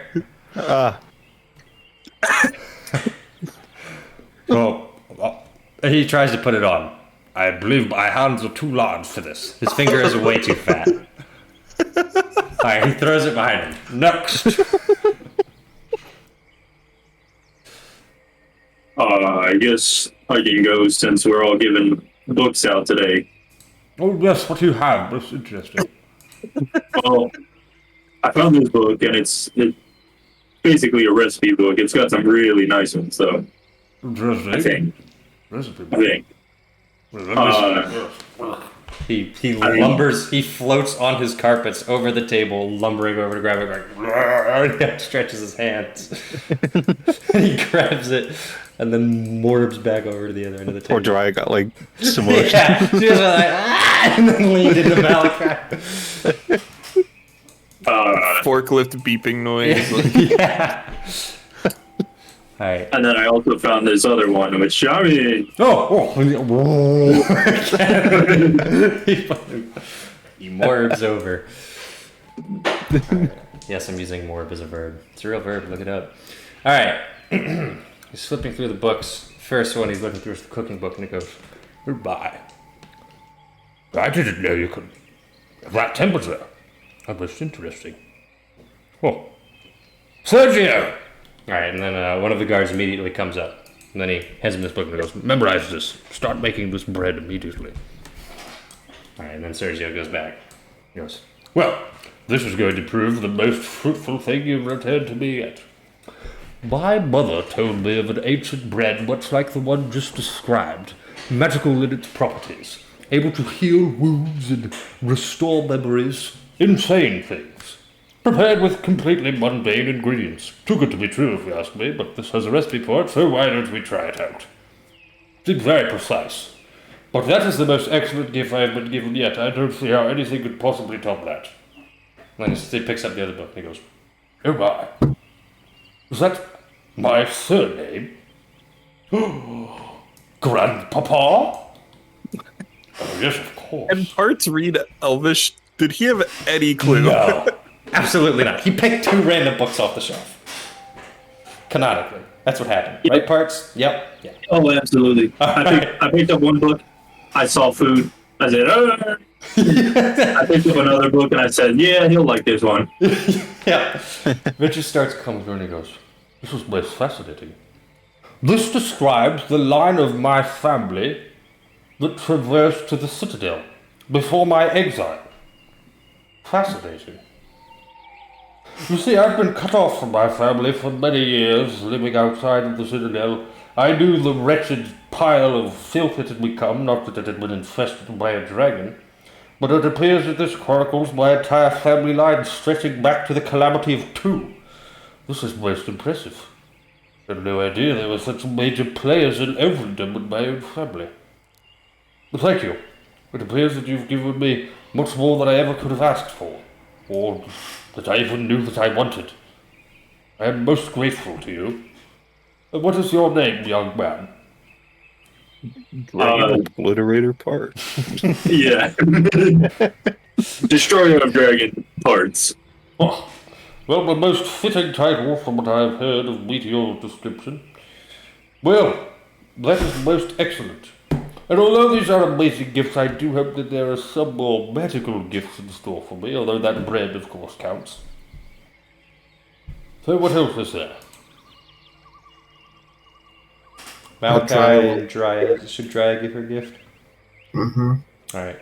Dry gives her gift and goes, Oh, yes, of course. Oh, most interesting. Now, this is most useful. So this is what I was talking about. This spell, Create Food and Water, a very, very old spell dating back to early survivalists. It's very... makes surviving very, very easy. Almost too easy, if you ask me. It sort of takes the sport out of it. But I never was a sportsman. It appears there are means of making the food taste above bland, which is most excellent. It appears some wizards experimented and found that... Oh, interesting. All you need is a pinch of salt. Well, that would make sense. Pepper? Oh, simply use the spices as the casting ingredients. That makes so much sense. Oh, yes. That actually might make it feasible. I actually believe that you would benefit from this. You may want to copy some of these pages down. If you do end up needing to make food for your camp, at least you can make it more tasty. Most useful. Thank you very much. Yes, thank you. And the Malachi, the man himself, do you have anything for me? Well, Zephyr will give his. oh yeah, that's true. Zephyr gives it a go. Ah, yes, interesting. Okay, yes. I'm fairly certain this is a story about a Leviathan. Alright, yes. Oh, it's by him? No, I hate this author. I'm sorry. And he throws it away. Yes, I'm sorry. That's, it's by Robert Siegler. We don't support Robert Siegler. He's not even an elf. He's one of the most famous novelists in Elvendom, but he's not even an elf. It's a scam, I tell you. A disgrace. And then Malachi's gonna give his. Well, most interesting. Oh, spell histories. Well, this is most useful. Of course, I know most of this. Yes, of course. Child's play, tribute. Yes. Oh, good to have it in writing. Much of this I have across my own scribbled notes from what I could recall. And my perfect memory, of course. But, this is, it was good to have it in writing and confirmed. Thank you very much. Yes, again, with us having teleported here, we're able to go back and forth. It is most excellent. I do have a question, though. Do you think, be honest with me, I would be able to go myself in my state? There be any problems you foresee? Through the front door, probably not. Well, We hadn't fully explored every inch of it. I suppose. So I there is suppose. more work to do, yes, of course. Yes, It's and so I the suppose. archives, yes. Yes, and there are areas that are very well protected, and of course, even if you were to go, you probably wouldn't be able to take anything with you. Curious. Most curious. I wonder. You know, I've been debating it, you see. There's this spell you may not have read, well, maybe you know it now. Magic Mansion. It's quite useful. I've debated living in one for some time. It's actually an option I threw out there that if this camp is compromised, I could at least transfer all of my granaries into a magic mansion and then be away from the world and all of its whims. If I could set up something similar inside in the archives, I could simply operate out of there. I could even create a gate that would allow me to go back to my own original home. A teleport gate, of course. A simple ritual spell. Of course, and I suppose knowing you and your skill with the arcane arts, you'd find a way to, of course, let your magical mansion be permanent. There are means of doing so, yes. You see, there are some tricks to interdimensional space that I don't quite feel like expanding upon right now. No, But that's fine. yes, essentially there are means of ensuring that the pockets between dimensions are not compromised even when the spell ends, such that you can simply cast it again and things will be as they should be. But I could look into a more permanent solution as well. It's entirely possible. Well, this has been most productive. I thank you all for your hard work, efforts, and determination. Well, thank you again for allowing us to stay here. Indeed, and on that note, I believe you should know we have been hard at work in our own preparations, ensuring that no threat will come to us. You see, in addition to the spell of the Time Bridge being up, we have ensured the concealment through a concoction of major images. I have some theories as to what we could set up, such that no one will want to trespass on our lands or will simply look past us. In addition to that, there are traps that we can lay to ensure that anyone who stumbles across them will be stumbling no more.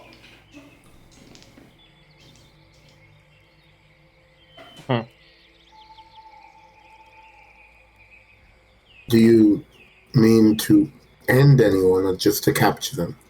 Oh, and anyone who intends to stifle on my land uninvited can have their lives ended. Straight to the hells with them.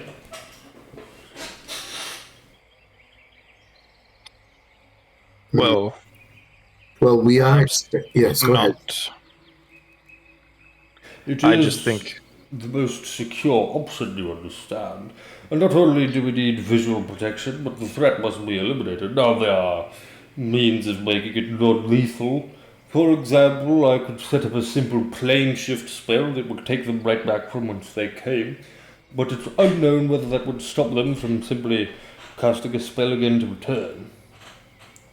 I just think potentially there's potential for to hurt people we don't want to hurt. What's the word? Friendly fire? No, I was thinking more Collateral damage. Collateral damage. There's the word.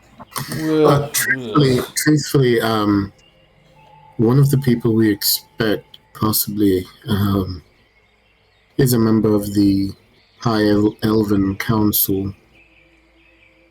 On the material plane. Yes. Most interesting.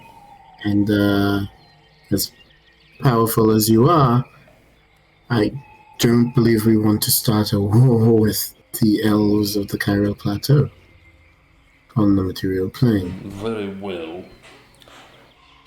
So, clarify this for me.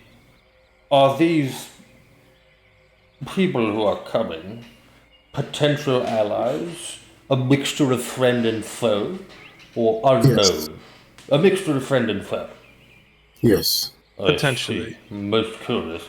Well, that was Leaning more towards unknown at this moment. Oh, very well. Then our foremost mission shall be to conceal ourselves so as not to be found. If we could set up a battleground outside of a safe zone, perhaps that would be preferable. Stack the cards in our favor. Conceal the farm, cut them off somewhere else, so that blood is not shed on my property. I'm just thinking of how blood was going to be shed on his property when he was attacking us, but okay, yeah. Is it a problem for blood to be shed on your property? Well, it takes a little bit to clean. If it gets all the crops, they have to be tossed, cross-contamination, of course. Soil must be retilled. It is simply a lot of work.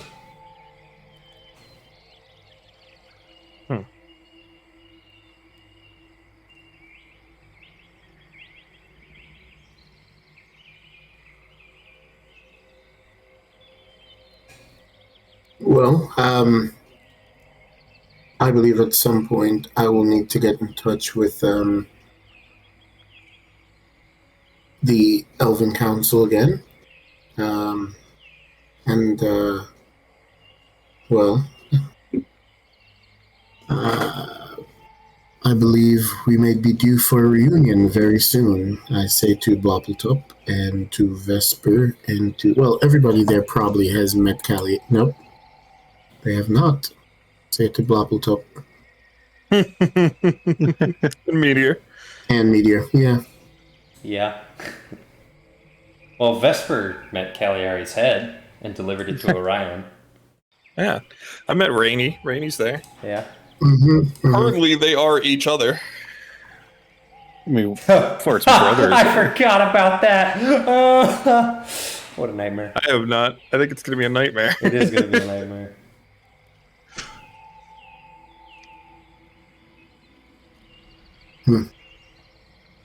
Well, this has been I'm very glad that we could. I do not like to owe debts, and I'm very glad that we could help you out, Mr. Dumpty-Dun. Yes, we are certainly square, although I will need to take steps to ensure that I myself can have a more permanent means of access to these archives. Yes, we will keep talking about it, absolutely. As we discover more, we'll let you know. Very well. In that case, there is nothing more to discuss. I shall not keep you. I am pleased for now.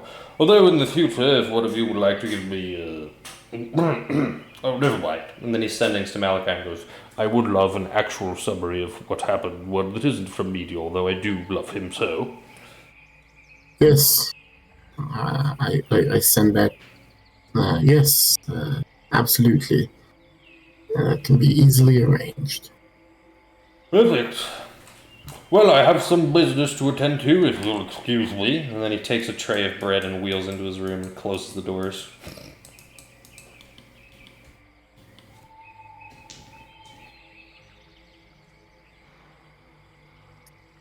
Well, He's nice. Uh-huh. Thought he was a bit rude about my gift, but I understand. Yes. I go get the Word of Despair. Can you go get it? Because it's on the floor somewhere? Yeah. Yeah, you can go pick it up. Yeah, can I grab the anti-magic book as Yep, well? you go pick it up.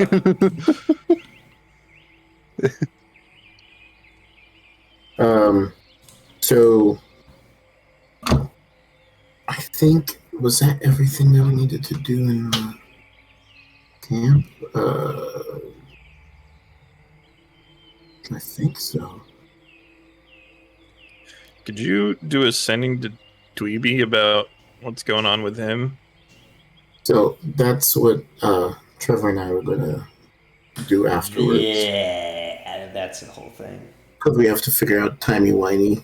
Unless... Let me check the date, because we could just cut to Dweeby, the hero of the people. Mm-hmm. He doesn't have many people with him right now. Let me check what times it was. When did we pick him up? That's the question. Episode like 15? Let's see. It was the day after we cast the spell. It was. I'm opening the playlist. I'm scanning the videos. Mayhem on Mandril. Oh, well, there was a break because we dealt with the elves traveling. Fetch Quest, episode 18. That's gotta be it, because I think the Fetch Quest was fetching. Yeah, it was fetching them. That was our little catch-up session. So episode 18, it was Tuesday. So, Dweeby has, like, now that several days have passed, it could be interesting. Dweeby now has, from Tuesday, July 20th, we gotta get to Monday, July 26th. So Dweeby's got 6 days. Here's where things get interesting. Okay, hold on. I think I'm slightly confused. So first, the last we had talked to Dweeby, it was Tuesday, July 20th. The sendings currently go up to Thursday, July 22nd. If you're going to send to him on Thursday and Wednesday, we have to catch up with where he even is on those days. Then, after that, 3 days just went by of you guys being in the archives. Wait, okay, all right. So, okay. The reason why I think I'm confused is because I had sent to him on the day that we did the fetch quest. Yeah, I'm not counting that. Okay. But that's like the last thing that happened, is he's going into the cave. But if you want to send to him on Wednesday or on Thursday, or Friday, Saturday, Sunday, which were spent in the archives, then we have to like catch up to where that is. And now, so just figure out where he is, and then I'll do the same. Yeah, this is where it gets fun. With the 3-week time difference, we kind of have to figure out what we want to do in what order. The elves are on hold because they went through the 3-week time bridge, so they're gone for 3 weeks, which means theoretically every other quest can either wrap up or progress rapidly for us to get that to a head. But that means we might take a break and have Dweeby get his stuff. Theoretically, Bloppletup goes out on his mission, which is something Moonlord. I don't even remember. What are the main quests? Yeah, pretty much. Go on fishing. Contact the Kuatoa living under the rule of the Moonlord. I don't know if that's still a goal. It's bold. It's risky. It's terrifying. But who knows? Technically, you never found any of Jiraiya's sisters. Irrelevant. Probably not relevant. They're all dead. Spoilers. Oh, we found out they were... Well, they said they were dead. Yeah. Is Coruscare still there? Our 2 boys, Light McKay and Detroit. They're going to have plenty of time to do stuff. So it's basically the Coruscare group, Bloppletup's fishing quest, and then Grodger, Siobhan, and Rainey. No, Rainey isn't there anymore because now Rainey's with the elves. So the loose ends we wrap up for basically 3 weeks are Grodger and Siobhan, which should actually be kind of easy to do. We can have major events, time lapses, whatever. Bloppletup, Parts, and Meteor, we're figuring out if they're still doing their quest. And then the 2 boys investigating Coruscare. Other than that, it's 3 weeks of time going by of preparation of whatever, and then the elves come to the Feywild and things get wonky. Could we... So the landmines he's talking about setting up, Yeah. can we just set them to, like, hold person? Yeah. You can, Or sleep? You can set them to anything you want. Yeah. Okay. Hold person might not last long enough. Yeah. You would have to pick non-lethal spells that would still kind of get your job done. Yeah, sleep might be a good one, because I think it lasts... He suggested teleport. If you set up a time bomb teleport and have the teleport send them to somewhere far away that he knows, it's like, but I kind of would like to talk with them because it doesn't seem like. I guess it's meta knowledge knowing that they kind of aren't super like evil. It's not really going meta to outright knowledge. kill us. High, whatever his name is, the guy on the council, the Saruman, whatever his title is, something, Grand Magician, whatever. His daughter, he literally got his daughter to like dream walk into Malachi's dreams and be like, "We want to form an alliance with you, kind of. Oh, are you cool? Are you not going to kill us?" That. Yeah, so they're basically on your side. So yeah, definitely not kill them. Yep. Could we set up a thing that makes a box of wall of force around them? That's so involved. But I mean, yeah. Well, you can set it to be a box. Like you can set it. Oh, okay. Any shape you want. So it's just one wall of force, but it's. Yeah, it's doable. Can't be dispelled by dispel magic. Lol. Oh, you can make a dome or a sphere, so we can make a big dome. A sphere that extends even underground. Or that. So they can't dig out, can't do anything. Oh yeah, it's 10 feet. I was kind of thinking if you got a dome, you could make it double the area, but if it's a radius of 10 feet either way. So what you would do is you would set up an alarm with a double trigger, and then the trigger would be 2 spells. One would be, well, it would actually just be alarm, and then separately the trigger spell, wall of force. So then your alarm goes off and you know, hey, we have people in there for 10 minutes. Mm-hmm. And then you assign the alarm to different casters. So different casters are responsible to different sectors. Right. So if like caster A gets dinged, we know that it's in section A. Yep. And so forth. Yep. Okay, cool. Yep. What do you guys think of that? Yeah. Any better ideas? I literally just. I can't think of any. I'm very stupid. Yeah, I like it. My concern with the sleep is you'd have to cast it, I suppose. That's to be really high level, and it only lasts like a minute. So. Suboptimal. Yeah, and sleep, I think they can wake each other up. So if there's like 10 people and we only get 5, then the other 5 just each wake up somebody on the first turn and book it, and then we get there 10 turns later. Yeah.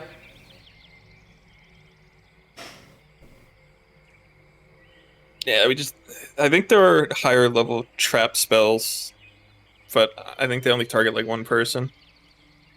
Well, it depends on how far away are we doing this.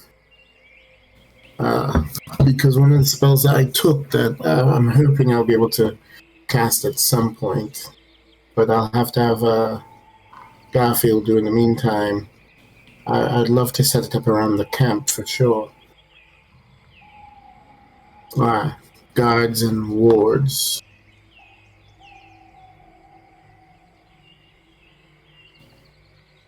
I think that would be the spell. Because it does have the ability to. Oh, yeah, it is 2,500 squared feet. Man. One day you guys are going to have to get updates on what the other frickin' emissary ambassador groups got up to. Oh, yeah. Do any of them need to come home? Are any of them waiting? Good question. I guess it's kind of impossible to get them. Yeah. So it's we could open the door and then have to leave it open for 3 weeks. Yeah. Right now they basically can't get to you, so it's just going to be a long time before you find out what's up with them. Maybe we could communicate to them to meet somewhere else that we know is outside of the spell. Possibly. But you also have to do sendings outside the funny timey-wimey zone. Oh, really? Yeah. Yikes.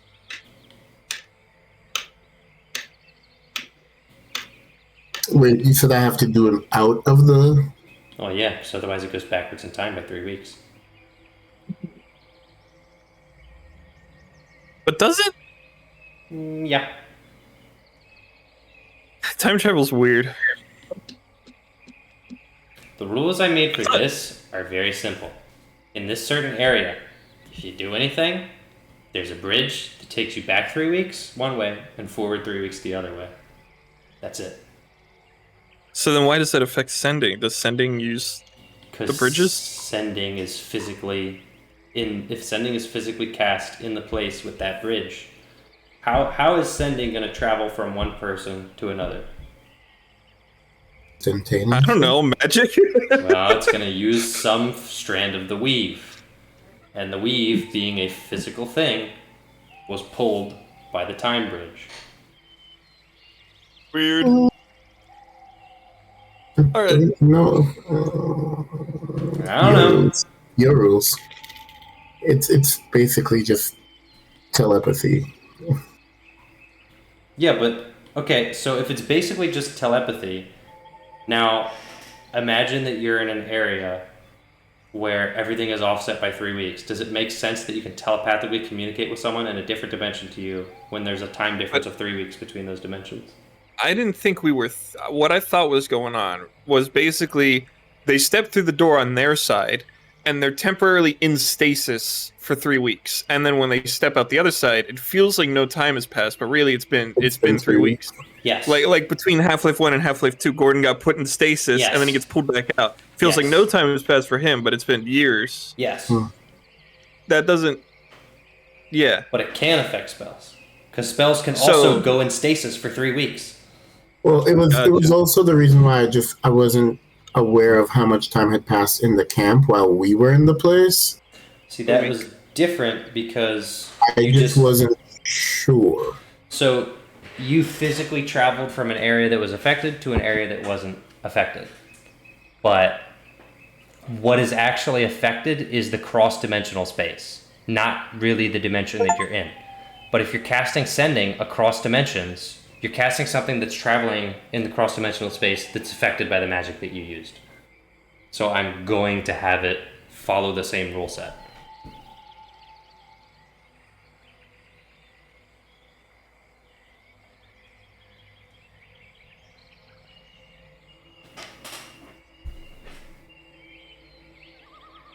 No? Yes? I'm trying to wrap my head around it. It's fine. Hey, Meg, it's just kind of weird.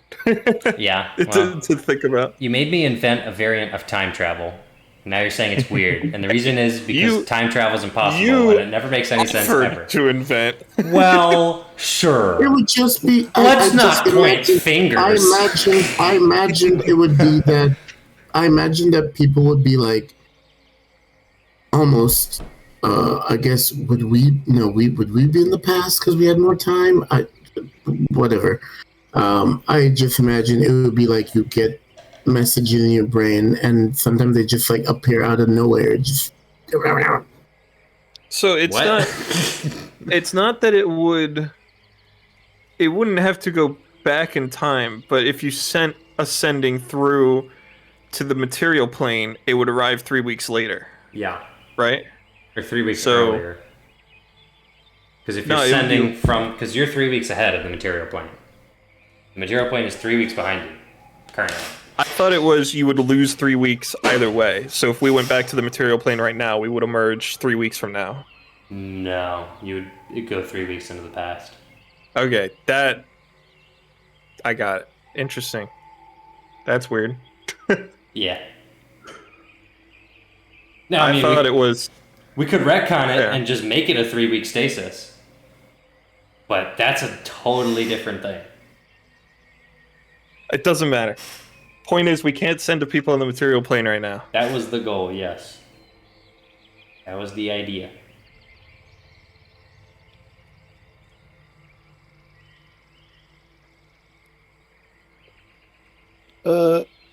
Yeah.